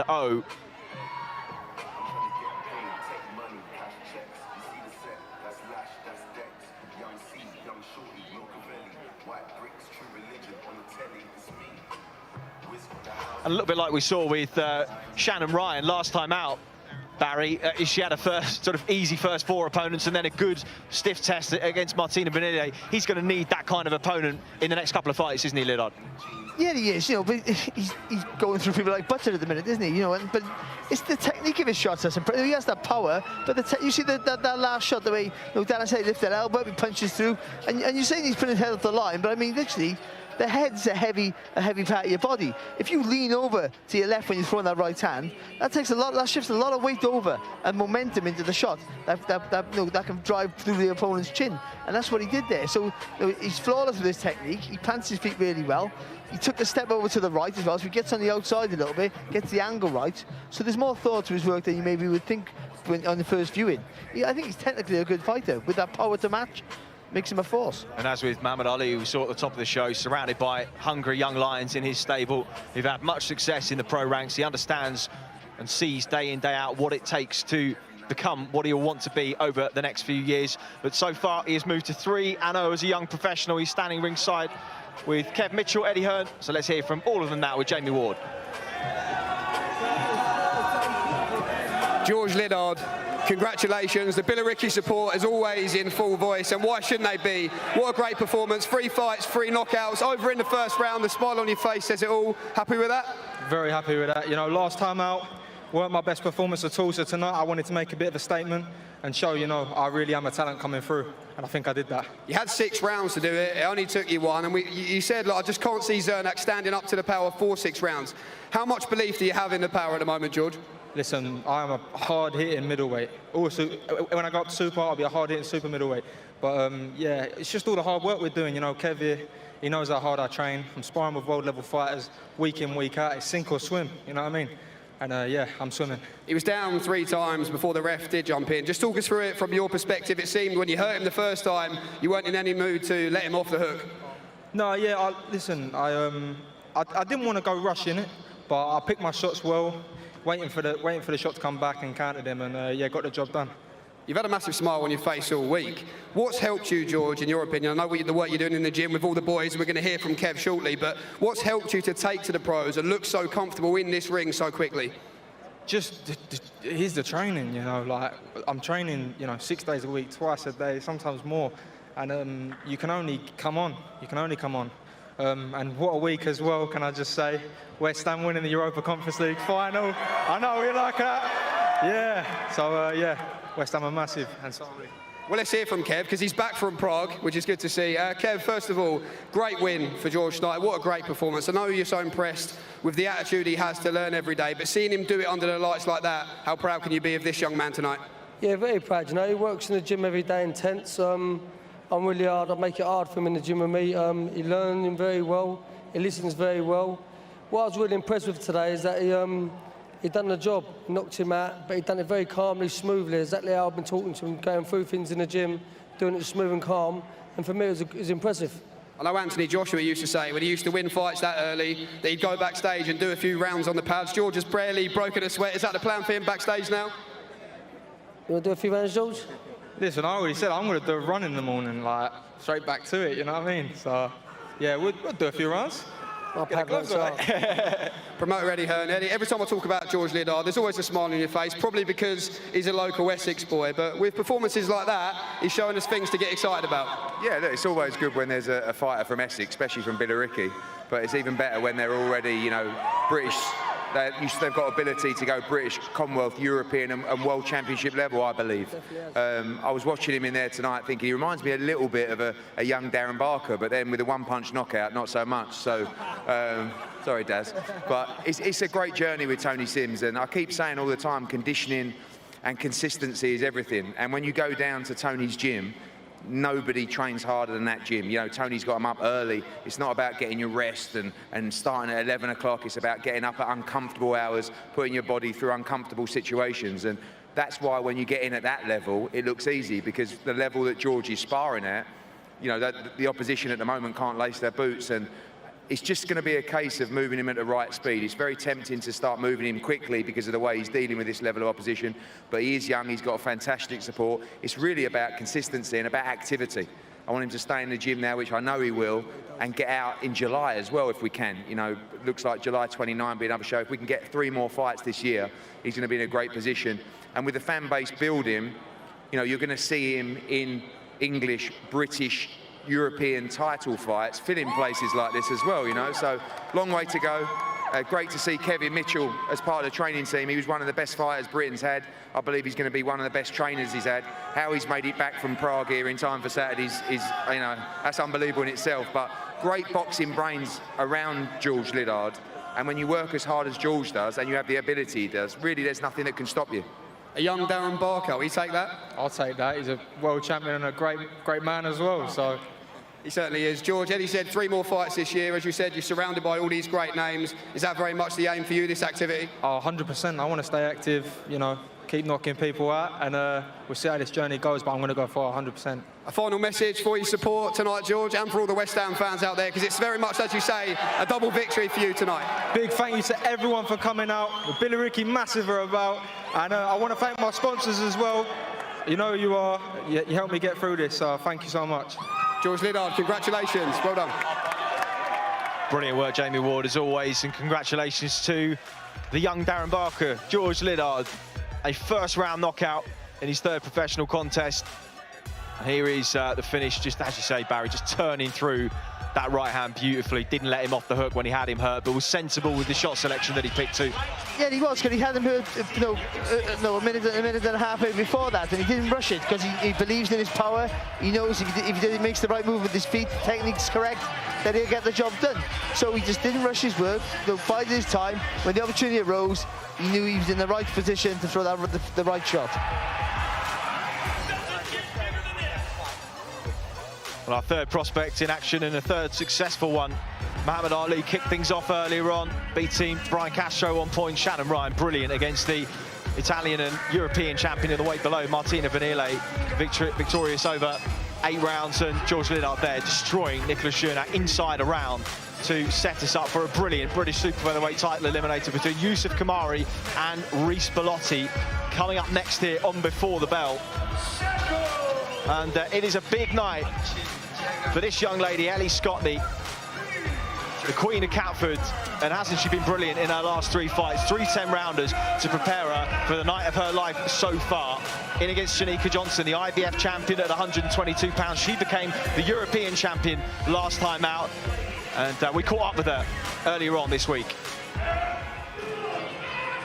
I'm fighting Shanika Johnson, the IBF world champion. I've been preparing for her for a long time, and you know, she's a champion and a legit one, so she's physically strong, she boxing phases, got a good jab, and yeah, she can mix it at both ranges, so I know I've got to be on my game.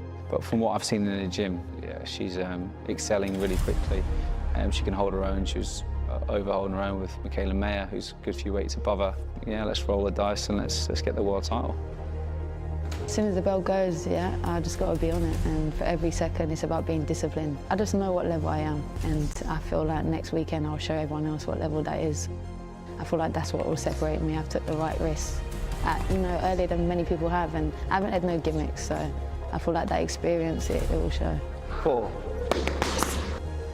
She's been preparing with one of her really good friends in Chris, side by side throughout the whole year, both aiming towards winning a world title. One's achieved it, the other one has to go out there and do it in a matter of days. I'm looking at this as it's almost like your debut again, isn't it, on the world stage? Everything I've done, it doesn't matter now, because this is the moment that matters more than anything. So a big night for challenging the IBF champion Shanika Johnson, third on the bill, live on DAZN from 7 o'clock. And another women's title fight that will open the show, Nina Hughes against Katie Healy. Now, Barry Jones, Nina Hughes goes back a long, long way. She was the number 2 on the squad to Nicola Adams for the London 2012 qualifiers, failed to qualify, was let go from the squad in 2013. And with very few opportunities for women's boxing, she stepped away from the sport, had children, sort of kept her eye in. And I remember seeing her at the Haringey Box Cup around 2015, 2016, and she just kept working, kept training, and she got to a point at 39 where she looked at the current crop of women around her weight and she thought, I can beat some of these girls. And I remember seeing her turn over for the first time. Here she is, just getting ready for tonight. I remember seeing her turn pro for the first time, thinking, I'm really pleased that she's stepped in, but wondering whether it was going to be a little too late. And it was the night of Franklin against Dillian White across town that we got the news that she'd gone to the Middle East to challenge Jamie Mitchell, who of course beat Shannon Courtney for the title last year, and she'd beaten her, and she is at 40 years of age, world champion. Yeah, I was ringside that night, and it was a big test for her, and it was a no-lose situation. You know, she's going against Jamie Mitchell, who's shown to be really good, aggressive, tenacious. But you got somebody in Nina Hughes who just won't be denied. You know, she's like the female Carl Frost. She's just so physically strong. She'll take everything you throw at her and keep firing back. Doesn't have maybe the raw power. But it was a really good fight. I mean, I said this to Darren the other day. After 3 rounds, it was a war of attrition. I mean, they just went toe to toe. It felt like they were 5-minute rounds because there was so much like violence going on in those rounds. But she dug in there. She just wouldn't be denied. She kept pushing Mitchell back, and she was the deserved winner. And what a way to win a world title! It was a beautiful setting, and she boxed out of her skin. She really did. And she's going to be hard to beat. Really hard to beat. She's going to be hard to beat, but Katie Healy's got a lot of physical advantages tonight, Dan. We saw her away in very tall, long, can punch a bit too. She's been mentored by Rachel Ball, another one of Gav Burrows' fighters, and of course, they came and pulled the upset and put their name on the map against Shannon Courtney in Fight Camp in the summer of 2020. Burrows said, I've got the same feeling heading into tonight. He said, huge amount of respect for Nina Hughes. He said, love what she's done. He said, but I just know style-wise that we are all wrong for her. There's no pressure on her either. Puts her in a hell of a position, of course, if she upsets the odds as well tonight. Yeah, and I think on a sort of technical game plan, if you like. I think the two things that are crucial for Katie Healy if she wants to become the world champion are feet and the jab. She's got a lovely jab. I mean, obviously, as well, to get those advantages into play, height and reach, her feet are very good. So she needs to take the range away from Nina Hughes, try and walk her onto shots. She can't be backed onto the ropes. I think Nina Hughes is relentless. I see it against Beck Connolly. She just did not stop. Straight shot, straight down the middle. I think that feet jab for Healy, and I think it's just relentless pressure, I think, from Hughes if she's to retain the title. I think you're right, and obviously because she's got such a big height and reach advantage, that's a massive plus there for Healy. But you're also a bigger target to hit. If you're pushed back, you stand upright. And if you stand upright and you're already tall, and you've got someone like Nina Hughes who does swing that right hand over the top, it's an inviting target for her. So the strength of the jab is the important factor for me. No, Darren's right, she has to move, she has to try and walk on the shots, but that jab, you've got to step with that jab, you've got to be in and out with it. And if there's no weight in that jab, Nina Hughes won't respect it. If she doesn't respect it, she'll walk through it. WBA World Bantamweight title between the champion Nina Hughes and the challenger Katie Healy coming up first on DAZN, the other side is 7 o'clock. Let's talk about Chev Clark and David Jamieson as well next up, because David Jamieson on 10 days notice came in and challenged Mikhail Luau for the vacant British Cruiserweight title in November. He was in nowhere near that kind of nick because he's had an 11-week camp for this and he put in a hell of a performance. Chev Clark is a real handful. He is right up against it this I mean, look, on paper, absolutely, and from what I've seen, that Luau fight that you talk about, he was in there, Jamieson. I mean, look, it was a broken jaw that finished the fight. Very unfortunate because he was well in that. He was well in that. He's physically very strong. He likes to get on the front foot. That's why, for me, this cannot be anything other than fireworks. This is one of those fights where you say, do not blink. I think, you know, Chev Clark has been tremendous. I think that doing that 10 rounds the last time, for this fight, is done. It will be worth his weight in gold because the frustration he would have felt. The guy, when he's hitting the guy, and for the first time, he's not going anywhere. He's not retreating. He's fighting back with his own punches. That's what he's going to have tonight. More intensity. Because Jamieson has a good engine, takes a good shot, and fires back with power. So you know, it's going to be a real test for Chev Clark. I think his biggest test, and it's an ambitious match. I think, to be honest, I really do. Just because it's domestic, you tend to think he has it in the bag, but it's not. This is a really hard fight. This guy who's just boxed for the British title and could have won it. He's laughed it off, Chev, by the way. Chev's laughed it off. He's like, well, look, he goes, I spoke to him earlier. He's like, look, people are talking this fight. I'm in another level. I'm in another league. And you expect that from Chev, didn't you? I spoke to Ben Davison, who's had him in gym sparring Alois Jr. And Alois is a heavy-handed, strong fighter. And he said, I really rate the way Chev dealt with the pressure and created space for himself. He's also been sparring Big Johnny Fisher, too. And they are going to be, you know, more physical than what's in front of him. But this is the best version of David Jamieson. And we haven't seen what that is yet. Barry, I know you're itching to say something, but we have to get to this promo for DAZN Boxing, and we'll be back after this. Welcome to the zone. This is something that comes along every now and then in generation, and it's special. At home or on the move, we connect fans to the heart of the sport on any device. My word! Easily browse the DAZN schedule to see upcoming fights or catch up on recent events. Never miss a punch by setting reminders that alert you on your mobile device. Navigate fight night with key moments. Replay the rounds and the action you want to see again and again. Watch over 30 years of archived fights. The best in the world. Award-winning documentary films. I was just shouting at him like, come on, let's fight. The exclusive DAZN Boxing Show brings you all the latest news and interviews every weekday. The best innovations, the biggest stars, the greatest fights. Only on DAZN. So lots coming up on the platform over the next few weeks. We've got the overnight with Mingear and Derevenchenko in America after Sonny Edwards and Andre Campos. Next up, a British super featherweight title eliminator between Riz Belotti and Yusuf Kamari. Brilliant to see Belotti back in the domestic mix, and as we've seen with a number of fighters locally, just because you have a few losses on the spin doesn't mean you can't rebuild, doesn't mean it's all over. For Yusuf Kamari, though, that fight with Jorge Castaneda, watched it back a couple of days ago to remind myself, close fight, definitely could have won that, but of course, that has kind of checked his progress a little bit. He'll need to prove that he's a level above Belotti tonight if he has to push on. Look, I think Eddie summed it up perfectly at the press conference. He said winner stays on. And we've seen this on some of the other shows where they may, between the two of them, have suffered a few defeats. But he gives them the opportunity, and now whoever wins this does stay on. Look, I think it's a brilliant matchup. You see what 13 stoppages, knockouts for Bellotti. He can really react. Yusuf Kamari, very good fighter. It's a very intriguing matchup, this. Yeah, 10-rounder coming up. This is going to be one of the fights of the night. Buckle in, folks. Chris Lloyd here with Darren Barker and Barry Jones to take you through our final contest on Before the Bell. Reece Bellotti and Yusuf Kamari ready to ring walk, so let's hand you over to our MC for the evening. Here's Mr. David Diamante. Ladies and gentlemen, from the Ovo Arena, Wembley, London, England, we are set to go with a special super featherweight attraction.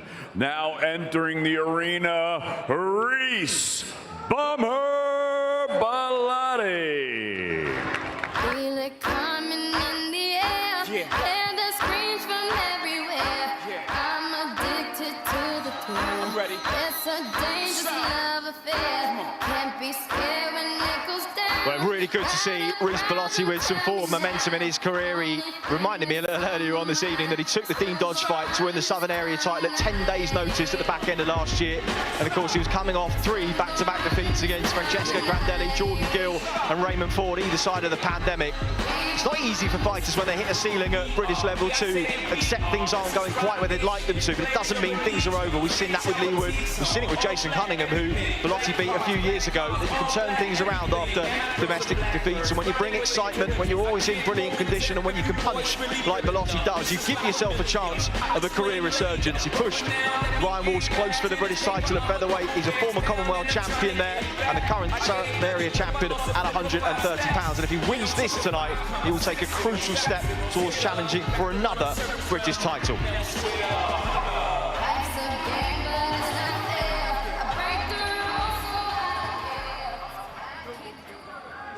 And now entering the arena, Super Yusuf Kamari.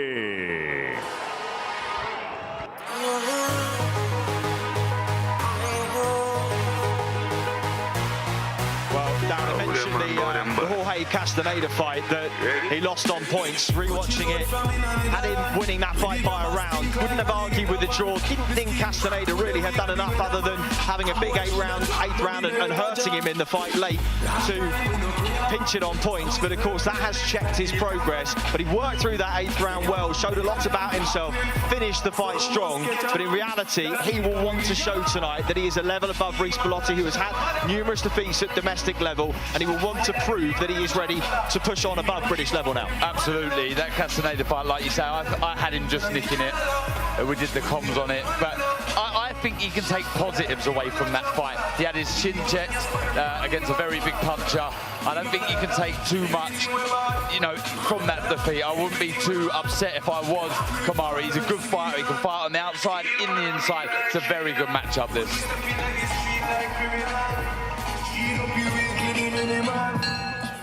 From Wembley's Oval Arena here in London, England, live on DAZN, we are set to go with our next bout of the evening, and it's all being brought to you courtesy of Mr. Eddie Hearn of Matchroom Boxing, who's sponsored by Betfred, Stagefront, and JD Sports. Introducing your 3 judges scoring this contest from ringside. From Preston, Phil Edwards. From Harrow, Kieran McCann. And from Watford, Bob Williams. And at the sound of the bell, your 3rd man in the ring from Doncaster, A-star referee, Mr. Howard Foster. And now, ladies and gentlemen, 10 rounds of boxing scheduled for the British Super Featherweight Title Eliminator. Introducing first, fighting out of the red corner, wearing the gray trunks with the black trim. He scaled 9 stone, 3 pounds, 4 ounces.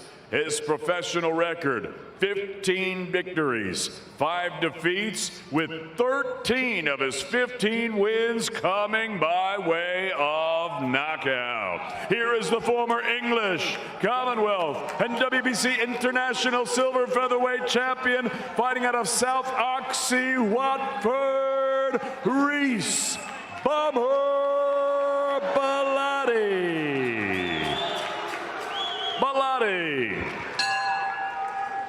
And his opponent across the ring, fighting out of the blue corner. He wears the black with the white trim. He scaled 9 stone, 3 pounds, 8 ounces. His professional record, 15 victories, 1 defeat, 1 draw, with 5 wins coming by way of knockout. Fighting out of Wembley, London, England, Super Yusuf Kumari.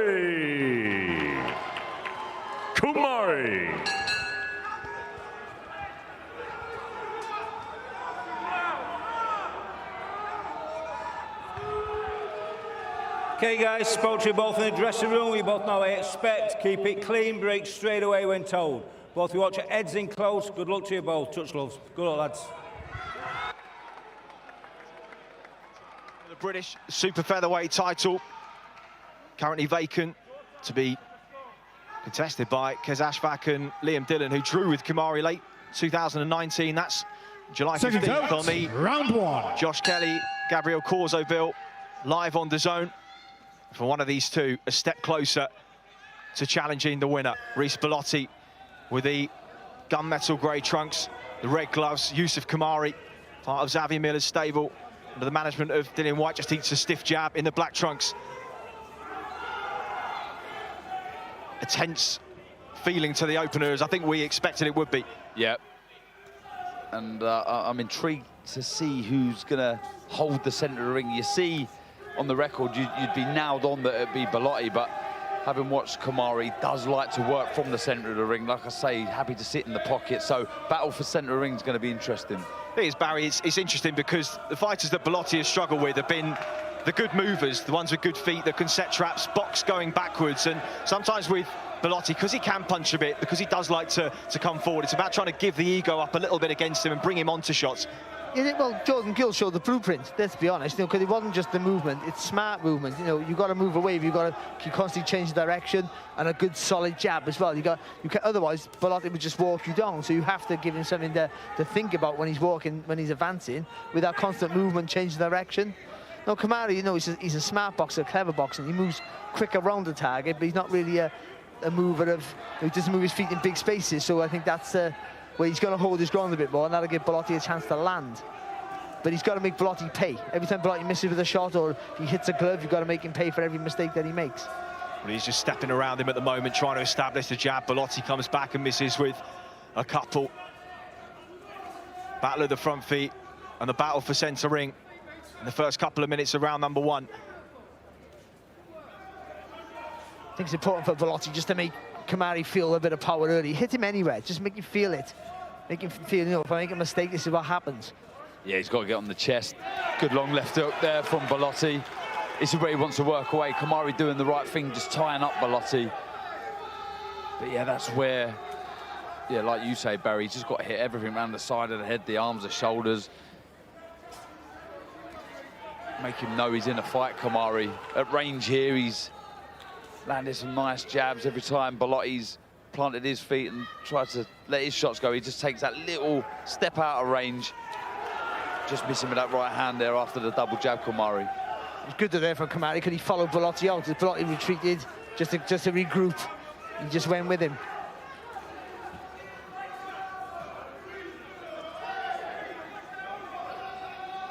And if you can stop a puncher from setting his feet, from setting up the attack, that helps you as well, get a little bit of momentum in your work.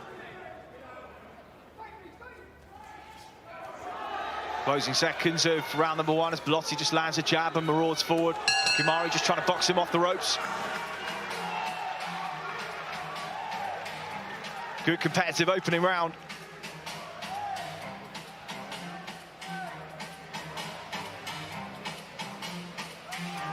Yeah, I think right at the very end there, the last 20 seconds, you'll see, I'm pretty sure after that last 20 seconds, we're in for a good contest. You can see Bellotti really trying to close the gap, because he's going to have to close the gap if he's to win this fight against Kumari. Well, Dalton Smith and Sam Maxwell in a British and Commonwealth 140-pound unification up in Sheffield, Saturday, July the 1st, live on DAZN. The number of brilliant young prospects from Grant Smith's stable on the undercard, Janae Bostan, Nico Levars as well. And then the rematch between Alicia Baumgartner, Christina Linardo again, Saturday, July 15th, live on the platform. Seconds out. Round 2. Lots to look forward to in the coming weeks. Regis Prograis next weekend in New Orleans. Edgar Berlanga and Jason Quigley in New York after that. You're getting your air miles in, aren't you, Chris? Yeah. Got to try and pay for a business class flight at some point down the line. Did you say hair miles? Hair miles. I'm all in. You're going to Turkey next week, aren't you? Yeah. So Kumari at centering, Bellotti just inching the front foot into range, trying to drop off the line. Let those jabs sail past him and counter.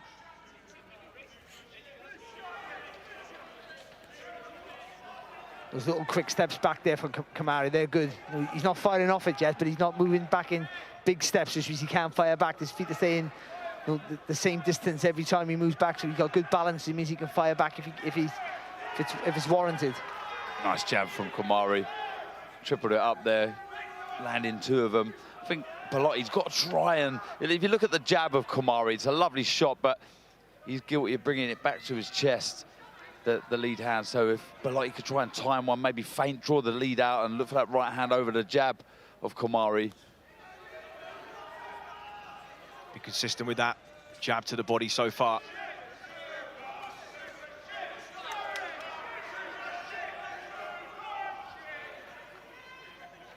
You know, a really tough scrap.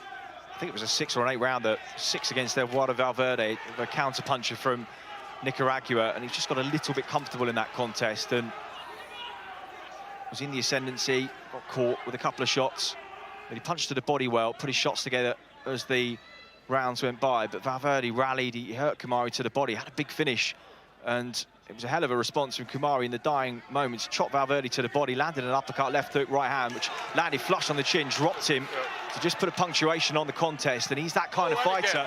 He responds well when he's hurt, and he's just caught a left hook from Bellotti there. Yeah, 2 good left hooks from Bellotti. Lovely shots. He's got to get that right hand up, Kumari. Just dropping it slightly. You can see it just below his chin, and they were quite high, the left hooks, but 2 lovely shots from Bellotti.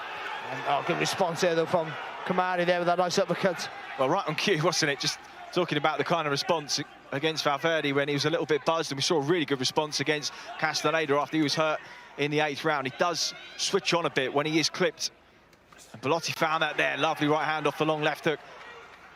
Just needs a bigger step with the jab there. When Bellotti's coming forward, if he just steps a little bit bigger with the jab, it might be more telegraphed, but it gets you the distance, closer to the distance. It means you can land with that right hand, closer to the target, I should say, and then you can land with that right hand. Yeah, because he's held back on that right hand at the minute, hasn't he? Because if he does throw it after that double jab, he's just going to fall short of the shot. So he needs to bring those feet in. Good work inside, though, from both. Lovely left to the body, though, from Kumari. Good work. Well, brilliant exchange to see out round number 2. Bellotti pressing forward, landing leather. Kumari punching to the body on the back foot. Exactly the kind of fight we thought it would be. Yeah. When they're inside the pocket, they really do work away. Lovely shot. There was a nice left to the body, but it was a good uppercut from Bellotti. But earlier in the round, it was these 2 left hooks that were the eye-catching shots. Good work. Just missing with that one to the body, hitting the arm, but you just see that right hand just straying, a little low from Kumari. One looked like it was a little low there. No complaints from Bellotti, but inside, they really do get to work. That left hook again, you see the right hand low of Kumari, but good work from both men. It's just that mid-range distance. Kumari switches off every now and again. He's the smoother puncher. No, not the bigger puncher, the smoother puncher with his work. Just switches off every now and again. That's Bellotti's opening. And he landed 2 good left hooks in that round. So into the 3rd we go. Bellotti straight on the front foot, piling the pressure on. Sort of counter left hook, just going backwards again from Kumari, but Bellotti setting a high work rate, pressing him hard.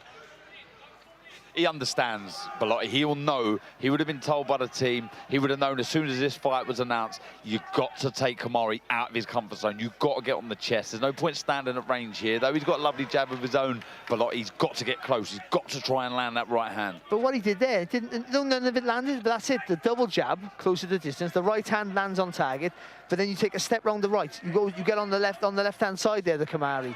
Don't let him fire back, because he'll block, and look to fire an uppercut through the middle. Kumari trying to change the angle, but Bellotti just catches him a little flat-footed off the exit. Kumari just dipping and rolling under. But you see, sorry, Chris, see how he's on the left, on the right, he's take a step to the right, he's on the left-hand side there, the Kamari, and Kamari's having to turn and can't fire back. Just keep stepping to your right, double jab right hand, keep stepping to your right.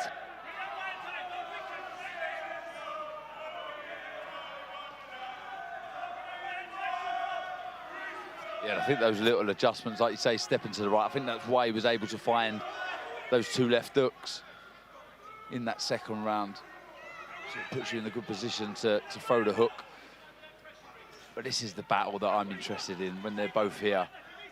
He just wants to get stuck in Kamari. Though he, you know, I wouldn't say the more superior, probably the wrong word, but I think at range, with probably the slight difference in hand speed, you'd probably favour Kamari here. But and at times he just makes life a little more difficult than it needs to be. Brilliant for the viewer. Exactly, yeah. But just then there, Kamari did a double feint and threw the jab off it. And that, even though Bellotti didn't do anything, he didn't do anything. That's the important. He didn't do anything. He didn't throw any punches. And that gives you an opportunity then to just let your hands go a little bit.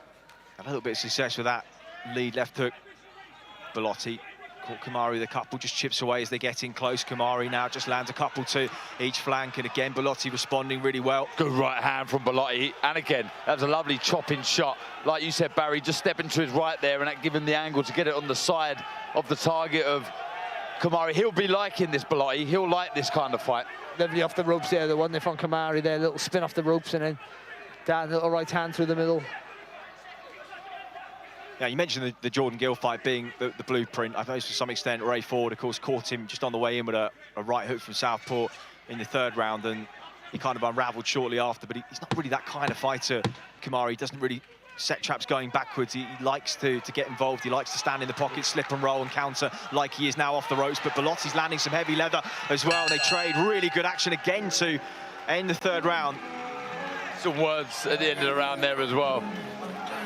Well, top of the tree, the super featherweight Joe Cordina, the man of the moment, and I was speaking to a man who fought him in the very early days, Jamie Spate, earlier on this week, boxing when I think the Welshman was 3-0 at your call, and I remember afterwards in the changing room, Jamie Spate has boxed the who's who, and he said, I'm telling you now, this guy will be world champion, the best I've ever fought, completely different level, and ironically he boxed the pair of these guys in a 12-week block either side of Cordina. It was a little while ago now, late 2017, but he gets a sense of how this fight might play out. He said Kamari's the more efficient fighter, doesn't waste a lot. He said Bellotti will sit behind a tight guard, walk you down, then let 3, 4 and 5s go, but he will give you a little bit of breathing space in between those raids. And Bellotti hurt him to the body, broke a few of his ribs. We know he can punch to the body, and at the moment he is pressing the action. When they start to trade, he's the one that's walking forward and able to sort of take the space away. Yes, but I would say at the end, that little exchange there where Bellotti was had Kamari on the ropes. Kamari didn't panic and did that with a lovely uppercut of his own as well. So even though he didn't get the better of that exchange overall, he still landed a good shot. So he's not being overawed yet. He's not really feeling the power enough to make him panic. But I do like that. I think Bellotti's just been a little bit busier at the minute, but it's a good start here with the left hand from Kamari, using that superior hand speed. Yeah, just exchanging jabs to start the 4th. Double jab, just stepped in behind the 2nd, Kamari. That was good for Kamari there, because the first jab missed, but he jabbed low, and then the second one went high. That counter left hook and the lead left hook from Bellotti, it's been one that he's found hard to miss with so far. It was the left hook that Castaneda caught him high on the head with. It hurt him in the 8th round of their encounter. It's a good fight, this. Nice jab from Bellotti. Stepped in with that after a right hand, working the body. Oh, it's nice. A good left hook, that, wasn't it, from Kamari? Good response from a few hundred or so that are in the arena this early in the evening. Main show starts at 7 o'clock with Nina Hughes and Katie Healy. Chev Clark and David Jameson will then contest another British title eliminator, but at cruiserweight in our 2nd contest of the night. Then Ellie Scotney will challenge the IBF champion Chanika Johnson in her 1st world title fight.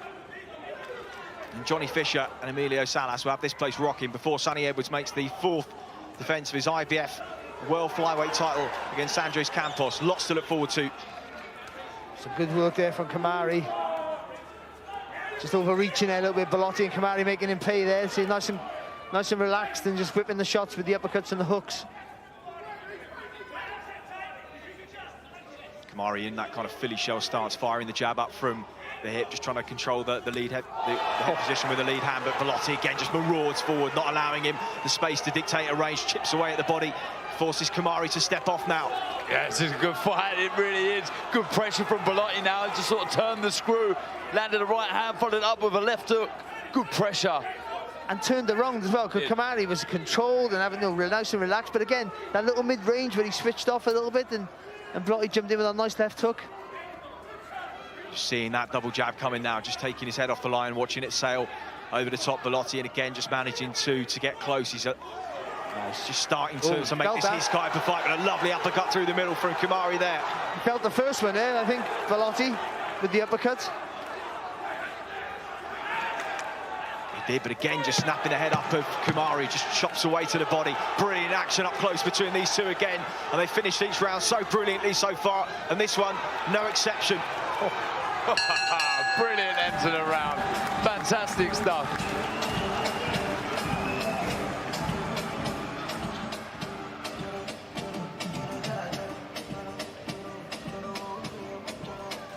Well, first of all, it seemed like a nice easy, not easy, but a nice relaxed round there for Kamari until Bellotti jumped in with a nice little left hook.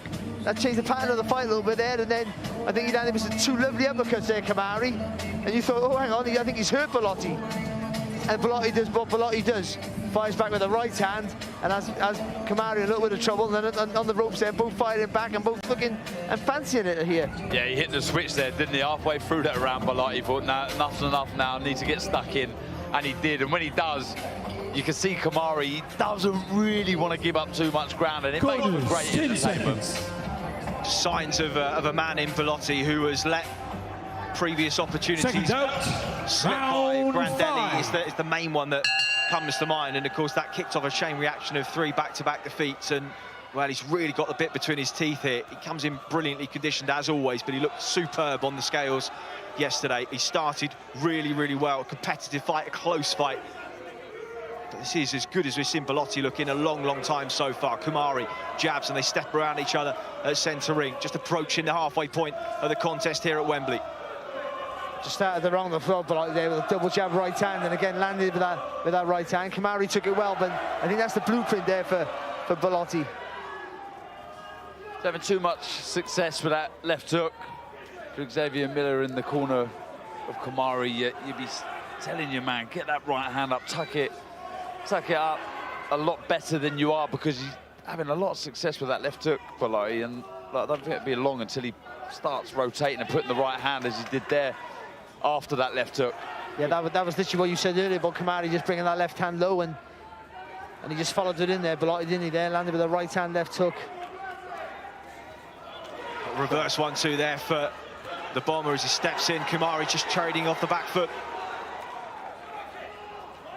He doesn't panic there, does he, Kamari? When he gets pushed back or hurt with a shot, he gets low and just looks to unload of his own. Look, that's what I love about Kamari. I think everything points that don't trade with Bellotti, but he can't help himself. He wants to get stuck in. And I mean, look, on the flip side, Bellotti, that's his bread and butter. You know, he's looking for that big shot. He's been so successful in the past, winning those Commonwealth titles, etc., beating some good fighters, Jason Cunningham. He does that by wearing them down, getting in front of them and landing those big shots. And you're seeing again on the chest of Kamari, but Kamari opting not to move, trying to find those little uppercuts again through the middle of the guard, moving his head well. Yeah, even though you want to push him back, you've got to create a bit of space there and throw the straight shots at Kamari. The way he turns his shoulder and he sits down low, so pushing him back on the ropes there, you're never going to hit him clean. You've got to take a little half a step back, throw straight. Kamari just trying to counter him off the shoulder roll, looking for that uppercut through the middle, finds the left hook. Bellotti responds with 2. Really good action up close, and they are in the pocket, swinging away.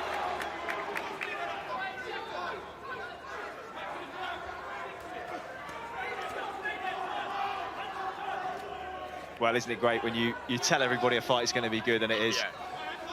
Yeah, you look at this before and you think to yourself, it can't disappoint, and it hasn't. I mean, so much on the line, it really is, like we said before, and what Eddie said and pointed out, look, winner stays on. Oh, good uppercut there from Kamari. Yeah, Bellotti just on the turn, wasn't he? Just slid across and got caught mid-transition, and, well, good finish to the round there again. So we hit the halfway point. A little mini classic here on our Before the Bell segment, and, well, there are plenty of all-time classic fights available, over 250 of them on the platform, as well as exclusive documentaries, our latest on Katie Taylor, and, of course, weekly, the DAZN boxing show with Ak and Barak and Addy and Tony, all available right now on DAZN.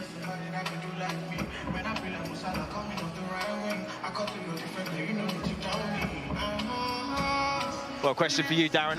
Who would you rather be at this stage of the contest? Why are you asking that? I mean, Barry paid me 30 quid not to ask. It's such a tough question to answer, because there's patches where I think, well, this is Bellotti's fight. Then, you know, when he's sensible, Kamari, and he's working behind his jab, you think, well, he can make this a lot more easier for himself. But like I say, the desire from both is so evident here that it's just ebbing and flowing, going one way then the other. It's brilliant action.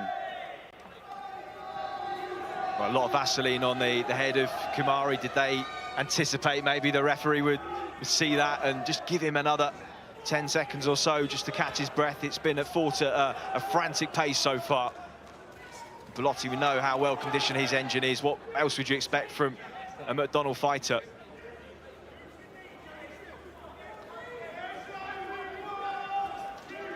Again, just Kamari just caught on the end of that. The return from the left hand of Bellotti, just marauds in behind the right hand, just catches a jab. He's got to be careful there, Chris, when he's throwing that 1-2. Just he was really over the front foot then, and we've seen how well Yusuf Kamari throws the uppercut. He doesn't want to be walking onto one of those, Bellotti. But it's still straight punches for Bellotti in threes. He finishes with a little screw shot, and that works for him. But I think pushing him back, I think closing the range with the left hook. That's better when he brings his feet in, Barry. See there, when he brings the feet, follow the hands. That's when the double jab helps you, isn't it? Because you've got to step with the two jabs. Yeah, he found the right hand to the body off the jab that time. Steps around Kamari, just being beat to the jab. In the early stages of round number 6, is a little bit of fatigue starting to kick in Xavier Miller's man. We know he can work through difficult patches. We've seen it in the past. He takes a big, deep gulp of air, doubles the jab up. Lovely jab. Beautiful double jab from Kamari. No one's committed to their attacks yet. There you go. Slid across with that right hand. Good connection on it too. Bellotti took it well. Again, inches his feet into range. Oh, and Bellotti just lifted up a little bit there. I think the feet got tangled as he did so. As much as I'm enjoying the action when they're both trading, the last little passage that we've seen from Kamari is exactly what he has to do. He can't be greedy. He's landed a couple of nice jabs. He's landed the right hand, single shot. I think if he can pick those sort of moments, he'll have a lot more success. And this is where Bellotti's got to try and let these hands go. He's got to get round the sides with those body shots, round the elbows, and then work back upstairs with the hooks. But again, he's had a good round so far, Kamari, but then I wouldn't say he switches off, but I don't know, whether he sits back and he clams up a little bit with his work. That's better. You've got to build on your success, I think. Not allow Bellotti to get back into the round. The uppercut as well. I think Bellotti needs to start working the uppercut inside. You see, Kamari's head seems to drop a little bit. It goes down the left side of Bellotti. He's open to an uppercut, but Bellotti backing his man into the corner again. Again, too close to, isn't he, Bellotti? Yeah, he is. Not smothering his own work, but again, with that little turn of the shoulder there from Kamari, you're not going to get no clean punches on. You've got to take a little half a step back and punch straight down the line. Yeah, he was trying. Look, he's trying to move to his right, isn't he, Bellotti, to find that left hook.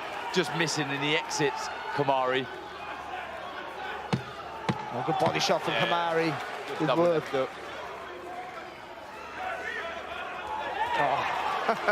Well, superb action. Oh, lovely uppercut. Stand and trade, uppercut through the middle, and a little bit of afters as well. Kamari straight onto his stool.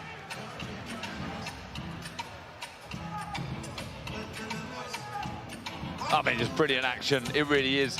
You know, when he has this sort of discipline, Kamari is probably the best word, discipline. When he gets behind the jab and he looks for the right hand, the single shot, and doesn't get carried away letting combinations go, he has real success. But then there's moments, like you said, Barry, that he just wants to get stuck in. You can see the desire there from Bellotti to try and get stuck in, but when they're in the pocket, it's brilliant action. Well, it was, for the first sort of minute, it was a quieter round than all the others, wasn't it? We were just both working the jab, no one committed, and it was Kamari who landed with a good right hand, and that sort of set him alight again, because Bellotti will not let any punch unanswered. He has to pay you back. And when he did it, but that's the first time in the fight I've seen Bellotti a little bit untidy with his work, like a little bit like maybe just I wouldn't say struggling for pace, but just a little bit unravelled a little bit there. Well, he set a high pace through the first 6 rounds, and into the 7th we go. And the pattern of the fight's been a pretty consistent one, a good exchange of jabs early in the rounds before things start to heat up pretty quickly, and they begin to stand and trade and hook up close. Bellotti just pressing forward, hands high as he does. Kamari looking for the right hand off the double jab. Good jab from Kamari. He needs more weight behind it. That's exactly what I was just about to say. That's exactly what he needs to do, Bellotti. He needs to get behind that jab, follow it up with a long left hook, then the right hand. He done well, Kamari, though, rolling the shot, but that's the 3-punch combination for me. And, of course, the double jab. But if he can get that long left hook and the right hand, well, it's a punch he's had success with throughout the fight, so you've got to keep using it when it's there, haven't you? That's better. Yeah, good step.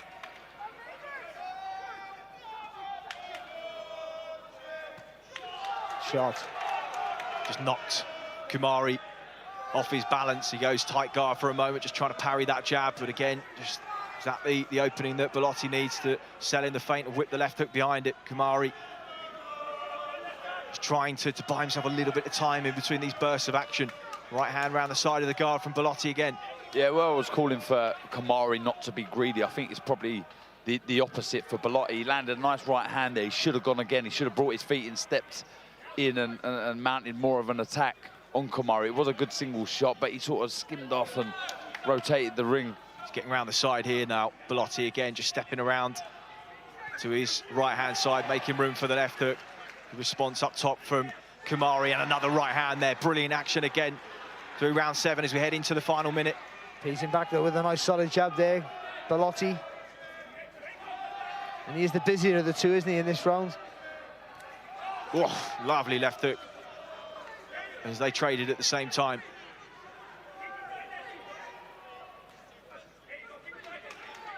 Well, you'd see it again, wouldn't you, in a heartbeat. It's been enthralling stuff so far. Great way to cap off our pre-broadcast segment. For those of you just joining us, welcome. He's had way too much success with that right. It was good for Bellotti. It's well-timed right hand, but I think he's had way too much success than he should be allowed with that right hand lead. But he should keep throwing it. He lands every time he lets it go.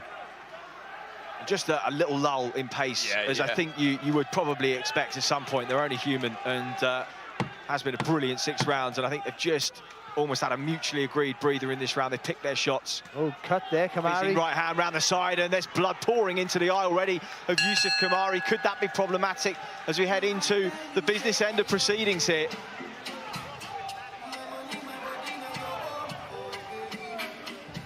See if we can try and get a look in that corner of Yusuf Kamari. But I don't think I see any heads coming together, and there was some nice right hands landed by Bellotti, and it is on the left side of Kamari. And he's swinging him across as well, isn't he? Yeah, he is. So they're swiping across the eye as well, so I wouldn't be shocked if it was a punch. And again, we were saying, you know, every time he throws that right hand, he lands with it. Kamari, you know, when he lets his hands go, he's very accurate, and but he's over-economical, I feel. And for me, in that round, I thought Bellotti was just far the busier. For me, I just think, you know, he keeps working. It wasn't the highest pace in that round, but it's constant work from him.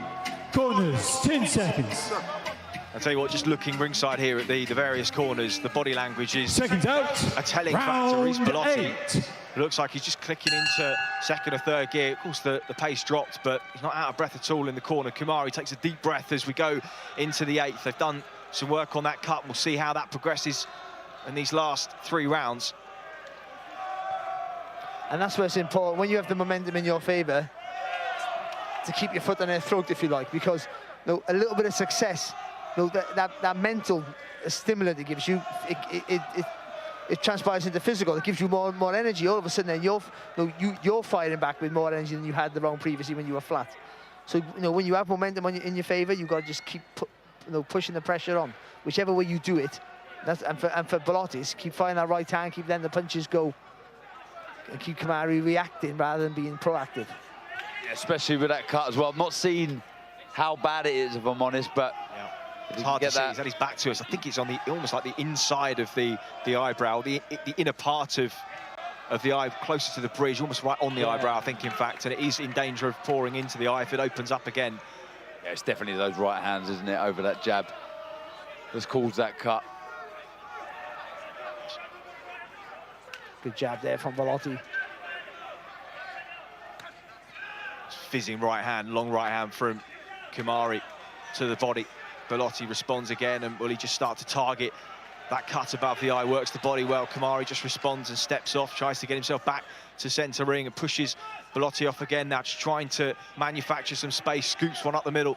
Yeah, it was 3 good shots from Bellotti. Jumps in with the right hand, and that screw shot that you pointed out, Barry, really, really good shot. He throws it well.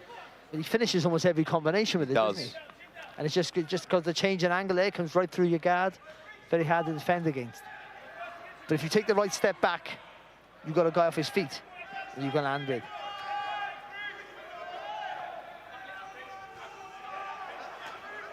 Shot. On left hook as Bellotti just tried to exit to his right-hand side. Stiff jab behind it from Kamari. Just drops under the attack, and they close up in the centre ring.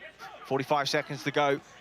But it's a stiff jab. He doesn't throw enough, Kamari. He should be stepping behind every jab he throws. There's a weight behind the shot. He's accurate with it. He has good timing with the shot. But he touches too much with it. Finished that combination well. Bellotti with the jab, pushing the head back with Kamari. It's just telling when they do trade up close and exchange hooks. Bellotti's the one that seems to press forward and manage to push Kamari back physically. He seems to be the stronger of the two. Just looks for that right hand over the jab. A little bit laboured for the first time in the contest. Just the signs of all the effort and the attrition of the contest so far. Kamari just counters on the back foot. Bellotti presses him against the ropes to try to create the angle for the hook up close. Another good round. 2 to go. I'm looking at body language there, right at the end of the round, and I'm kind of preferring what I'm seeing from Bellotti. There's a bit, I wouldn't necessarily say a spring in the step, but he's up for this, he really is. I think we need a response from Kamari now. Well, there is the IBF champion, Shanika Johnson, defending her super bantamweight title against Londoner Ellie Scotney. She is in enemy territory tonight. Has been stateside training with the likes of Miko Ali Walsh, Michaela Mayer. Some very good young American champions and prospects as she is in the shape of her life. I spoke to Sky Nicholson about this fight because she has boxed Johnson many times in the amateurs, had some success over her, has been sparring Scotney in recent times too, since coming over to the UK. She said this is going to be a very, very close fight. That'll be third on the main card, which starts at 7 o'clock live on DAZN. Into the ninth we go between Yusuf Kamari in the black trunks and the black gloves, Reece Bellotti, who has put so much into the first 8 and had much success in the grey and the red gloves.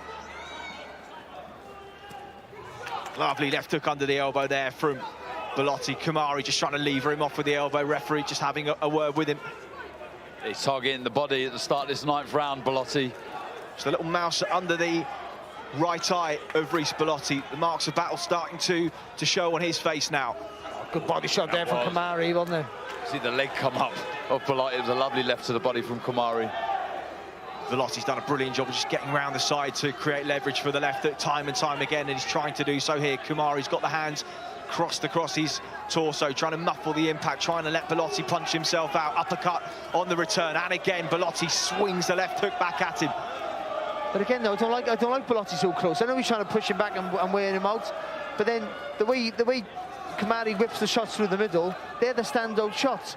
So what Bellotti's doing, he's the busier, but it's all hard to score. You know, no real clean shot, and then he gets his head whipped back. He's sort of wasting all that energy. Blood just spraying from the mouth of Kamari as he swinged and missed with the left hand.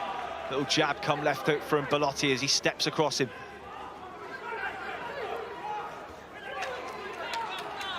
God, I do love calling fights like this, don't you? So like, I mean, This is worthy of to get on any card. This is a really, really good fight, and you can see what it means to both.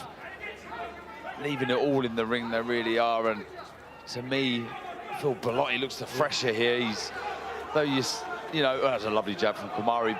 He is smothering his work when he's got Kamari on the ropes, but he is working away. He's the busier out of the two, and if you're a judge, you will be looking at that and having to give the round to Bellotti. He's got to up the tempo here, Yusuf Kamari. Good work again from Bellotti. Yeah, just knocked him off balance, pressed him against the ropes, and again, he'll look to try and get round the side. He's just chipping away with short shots up the middle. Bellotti, Kamari just trying to cover up and wait for his time to respond. Exits well on the left hook. Good response from the crowd here too. Good jab as well there from Kamari then when he span off the ropes. And that blood starting to pour. It almost looks like it's pouring out of the eye of Kamari. That will be running into his eye, and that will be impeding his vision as we head into the final round. Just over 20 seconds to go in the night. Brilliant action again. Kamari finds the exit, but Bellotti stays on him. Will not let him off the hook. He will not let him go. Bellotti's on him. He is possessed in his quest to step towards a second British title challenge, and he chips away again at Kamari. A lovely right hand there from Bellotti. Deep breath from Kamari as he heads back to his corner. How will he be feeling heading into this 10th and final round? It's been a real fight here. I think, look, you said this early on, Chris. I think this is one of the best I've seen Bellotti look in a long, long time. He's been very disciplined. He's been on it. He's picked his moments correctly, and there was nothing in it at all. But I feel he's just taken over in the last couple of rounds, Bellotti. He's really got to work. He's landed the cleaner shots. Yes, he does smother his work when he's in close, but he's the one working. He's not letting Yusuf Kamari off the hook, Barry. You've got to say that. No, I think maybe the cleaner foot shots sometimes, stand-up shots that come from Kamari, not all of them, and he's finishing some of the rounds a little bit cleaner. But I think I agree with Dan. I think these last 33 rounds, I think the work of Bellotti have maybe put him a step ahead here, and I think it's all on Kamari now for a really big last round. Seconds out, 10 and final round. Phil Edwards, Kieran McCann and Bob Williams, the judges ringside. And the crowd in full voice here with 3 minutes to go. And this British super featherweight title eliminator, Reece Bellotti, has given it absolutely everything. He's dragged Yusuf Kamari into exactly the kind of fight he wanted. Kamari has had plenty of success on the inside. He's countered well. And has he been outworked here? Bellotti just chips away, finds the angle for that left hook to the body again, presses Kamari backwards. Kamari lands the left hook. I would say about Kamari, all those right hands that he's taken and left hooks, he hasn't once looked hurt. To be fair, to give him the credit there. It's just the fatigue of a really attritional contest as again, Bellotti just chipping away, will not let him rest, will not let him have a mental or a physical breather. Yeah, constant pressure. Yeah, it does. One lands with a good shot, the other one got to pay him back with his own. But all of this, it's, you know, again, if you're a judge, you're looking at this, it's just, look, they're not massively clean shots, but he's working away constantly. But that's good work. Better, right uppercut followed by a left hook to the body from Kamari. Yeah, good body shot there from Bellotti right through the middle. Just finding the gaps wherever they may be. Looking to the left hook there it is. Just misses with that right hand, Bellotti. Less than half of the final round now to go. Back to centre they come. They're both knackered, but look at them both trying to load up. Yeah, the labour jab from Bellotti, walks into one from Kamari, still has enough to just try and change the angle again. And they're leaning on each other now for support as much as anything, I think. But they know how much could ride on this last minute. A big finish from either of them could be crucial, particularly for Kamari. Swings with the left hook. Bellotti just drops underneath it. Bustles him into the corner. Both exchanging left hooks. Brilliant stuff. Oh, lovely Kamari lands a left hook. Bellotti takes it well. Just tried to get the head safe. He stays low. Oh, this is fantastic stuff. Unbelievable fight. Again, but Bellotti's having so much success there, and all of a sudden then the left hook there from Kamari. Really leaning on Bellotti really pushing that shoulder in. He just had the knack of just stepping slightly to his right. Yeah. Oh, double left hook from Kamari. But again, Bellotti just forcing Kamari to carry his weight, pressing forward through the pain, through the lactic, through the fatigue. Left hook, right hand. Kamari responds with a left. Brilliant action to finish. Yet another enthralling round. As good a fight as you'll see domestically in this country. Take a bow, lads. Take a bow. Absolutely superb.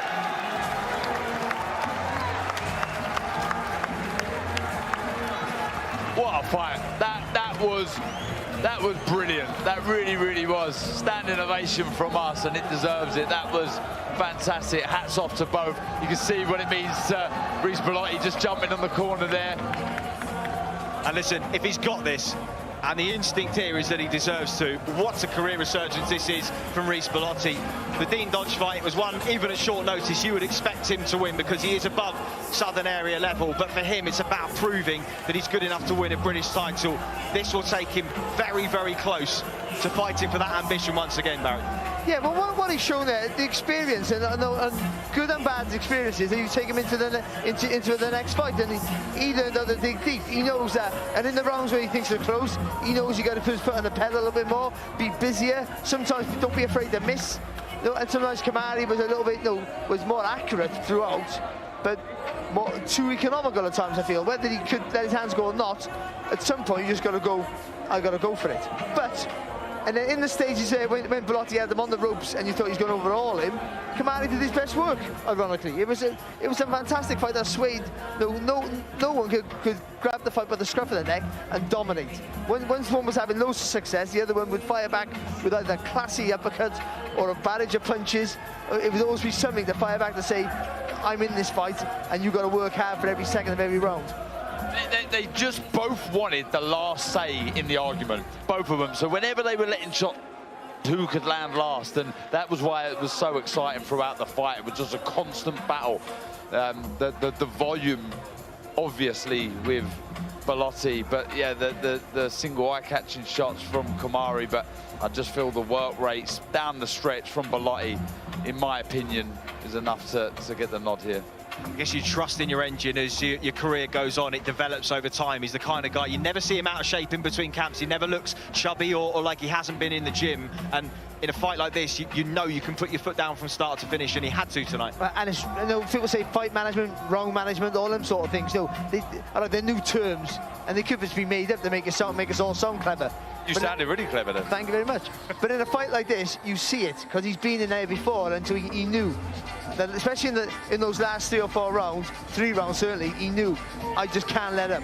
If I allow this guy back into the fight now, if he gets a dominant round, he walks away with it, and he wouldn't allow that. And I think that's why, for me, Bellotti's probably done enough to get the nod here. Well, but a great fight. Yusuf Kamari looking a little bit forlorn. Is the body language to tell that he doesn't believe he's done enough here? Reece Bellotti more positive with the reactions of his corner and the team. David Diamante is standing by, and he has the scorecards.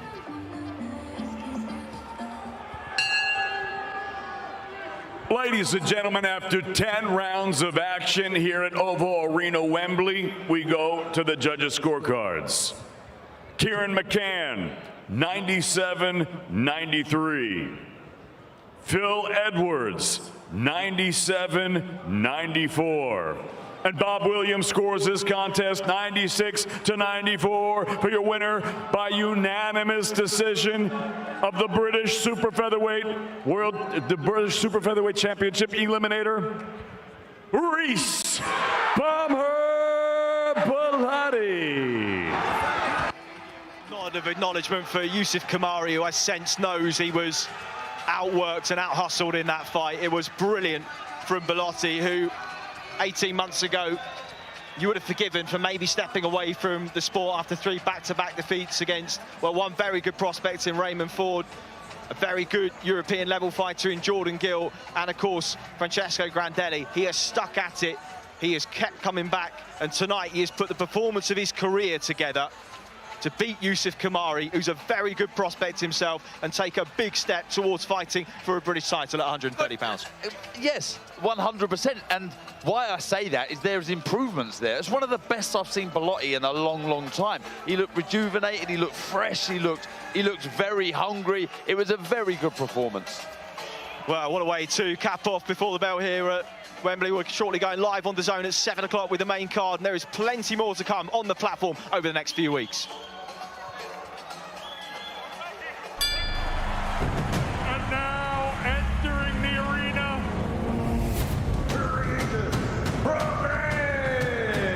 Berlanga. Choose right hand, Wiggly. It's perfect punching from Dalton Smith.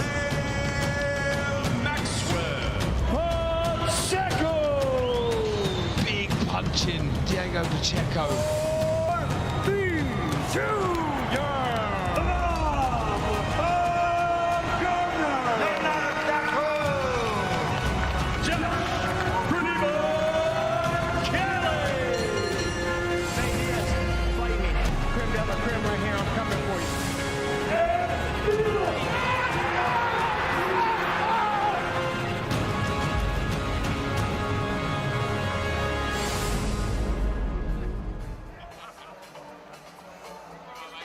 Championship action coming thick and fast between now and the start of August right here at Wembley. We are closing in on our Before the Bell segment. A huge win for Rhys Bellotti. He is standing by ringside with trainer Jim McDonnell and Eddie Hearn. Let's hear from him with Jamie Ward.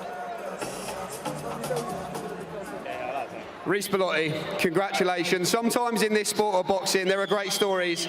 This is one of them great stories and a great victory tonight. You've taken a step closer to the British Super Featherweight title. How would you assess your performance and this victory and what it means? That was a tough performance. I mean, Yusuf's a good fighter, and we took him seriously, and we got the victory. We've seen you struggle a little bit with movers in the past, the likes of Jordan Gill, Ray Ford as well. What did you know you had to do to beat Yusuf Kamari tonight? Be better than I was. And that's what we practiced on, and that's what I showed in there, hopefully, tonight. People had talked about this being freshness versus experience, but they'd also, Rhys, talked about this being last chance saloon. They were words you wanted to hear, but why was this a fight that you weren't prepared to lose this evening? Because it's to prove to everyone that you can get beat many a times and still come back and still be in a great position in boxing. At the end of the 10 rounds there, because it was close, I think the verdict, score side and ringside here, was that you'd done enough to win the fight. What do you believe was the difference between the two of you in there? What won you the fight tonight? The last 3 rounds. Jim and the boys told me I need to up it in the last 3 rounds to secure the fight, and I did that. Rhys, you are an inspiration to a lot of young fighters, I'm sure. That a defeat doesn't spell the end. What kept you in this sport? What kept you hungry? And ultimately, what saw you win this fight tonight? I'm a massive competitor in life, in everything I do. I want to win anything. Doesn't matter, even if it's against my kids. I'm not letting them win. I'm ruthless like that. You know what I mean? I was brought up that way. I win everything. I want to win everything, and when you lose, you've got to keep going and keep fighting. It takes 2 to tango, and like I say, it was a very entertaining fight. You've bounced back from defeat. A word on Yusuf Kamari. Can he bounce back from this? 100%. Listen, he's a great fighter, and we worked really hard to beat him tonight, and there'll be fighters out there that you can still beat quite comfortably. You know what I mean? He's a very difficult opponent to get your head round. We just done it tonight. Let's grab a word with your trainer, Jim McDonnell. Jim, I spoke to you earlier tonight. You actually won the European title in this very arena back in 1985, I believe. But in terms of your level of pride that night and this night, how proud are you of Rhys Bellotti tonight? He's just hit the equaliser. What's that? I said he's just hit the equaliser. Absolutely, absolutely. So absolutely, so proud of him. He's stayed focused. He's had moments ups and downs in his career, but Eddie stayed behind him. People stayed behind him, and tonight he got the tick box, and he deserves it through his dedication, his focus, and refusing to lose. Did we see tonight, because we know you've won fights like the likes of the Dean George fight on short notice, did we see what a fully fit Rhys Bellotti is truly capable of tonight? I think it showed there. You know, it ain't a secret. He's had problems, but tonight he ticked all the boxes in training, and it showed in the performance and the victory. Promoter Eddie Hearn. Eddie, you've often talked about Rhys Bellotti being one of your favourite fighters. Is that one of your favourite wins? Do you know what? He can try and be as calm as he wants. He knows that was a massive win for Rhys Bellotti tonight. That was really his career on the line tonight. I think it would have been difficult for him to come back from that. So much on the line, and you know, I know how close Rhys is with Jim. You know, both Jims and Tom as well, and like. He's a lovely young man, really is, and he came through at a time when we were kind of coming through. He was winning Commonwealth titles at York Hall. he couldn't quite get to the next level, the British title. He fought Ryan Walsh, who was at the time, you know, arguably a world level fighter. It's funny how the experience that you get when you stay consistent can actually lead you to winning. I don't think he would have beaten Yusuf Kamari 3 years ago. I think he might have got frustrated. I think he might have got a bit clumsy. But he's listened to Jim. The fitness levels are unbelievable. I mean, if you train with Jim McDonnell, one thing you're not lacking is fitness, right? We know he could have done 15 rounds, Jim. There's no question about that. But one thing's for sure, that was a massive win. Such a lovely bloke, and you know, great family. Always had great support from Watford. And he's going to fight for the British title. And I believe he's going to win the British title as well. And it would be great if we could see him win a Lonsdale belt. It would be fantastic. But I'm chuffed for him, over the moon. All the team at Matchroom love him as well. They love Jim, they love all the McDonalds, and it's such a great team. And there's life in the old boy yet. Kes Vashvak and Liam Dillon are going to contest the £130 belt later this month. I guess it's on you now to manoeuvre Reece, like you say, in a position to face the winner. Yeah, and it just shows you how the game can spin round. When the board circular come through, and I saw Reece Bellotti against Yusuf Kamari, I thought, wow, Reece is still going. Great, we'll have that fight. We'll put that fight on. Now all of a sudden, him in a British title fight, it's a big fight in London, and we'll see how they get on shortly, and then we'll do that fight in autumn, you know, hopefully in London, and see if Reece can become British champion. Reece, how does a crack at the British title sound for you right now? Mate, that's all I want to win. I'll be honest with you, that's always the title anyone wants to win when they first come into boxing. The British title's the one I want the most. One of boxing good guys, Reece Bellotti, a message to your supporting here tonight as well. Listen, I can't thank them enough. If it weren't thanks to them, I wouldn't have kept going. You know what I mean? They've always supported me. I love my fans. Thank you, boys, for turning out. You know that. And yeah, my family have always stuck behind me. It's been great. Reece Bellotti, thanks for such a great fight. Congratulations to you. Well done. Well, congratulations indeed. And this is the moment that he'll remember for a long, long time after a really difficult couple of years. And proof in the pudding, mentioned Jason Cunningham there, who's had a career resurgence. Of course, he beat Cunningham a few years ago. Lee Wood, who we've seen the ultimate kind of Indian summer of his career. If you keep at it, and if you keep a good team around you, anything is possible. And he is now within touching distance of a long dream of his. Yeah, and you know, it just shows that, you know, desire sometimes, you know, can get you over those bad times, can get you over the bridge. You know, you just sometimes it looks like it's not going to blow your way, but with that self-belief, you know, when no one else thinks you can do it, and let's be honest, we thought, you know, he found his level. Unfortunately, he always had the power, but just thought somewhere he was falling short. But that self-belief now might get him a crack at the British title, and probably maybe the best chance he ever had of winning it.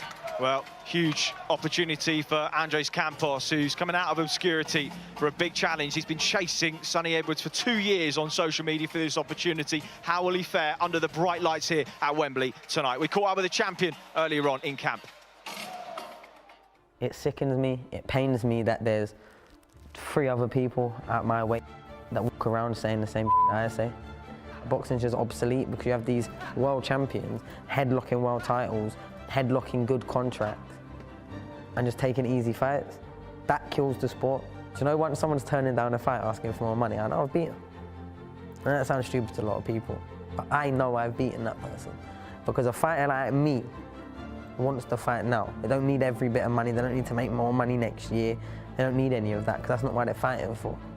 I'm fighting, I've existed in a space where I think I'm the best.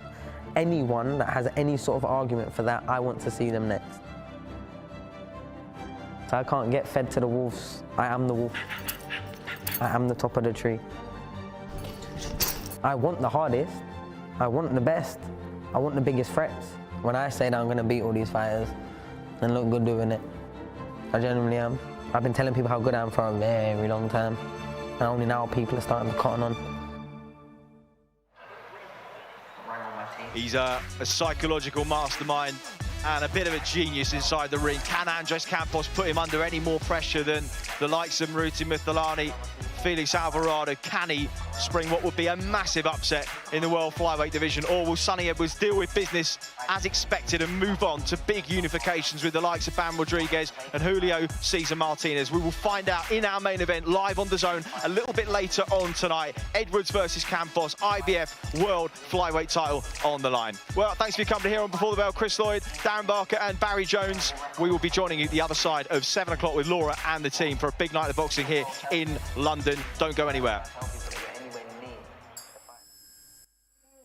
Reigning IBF flyweight champion of the world, Showtime, Sonny Edwards!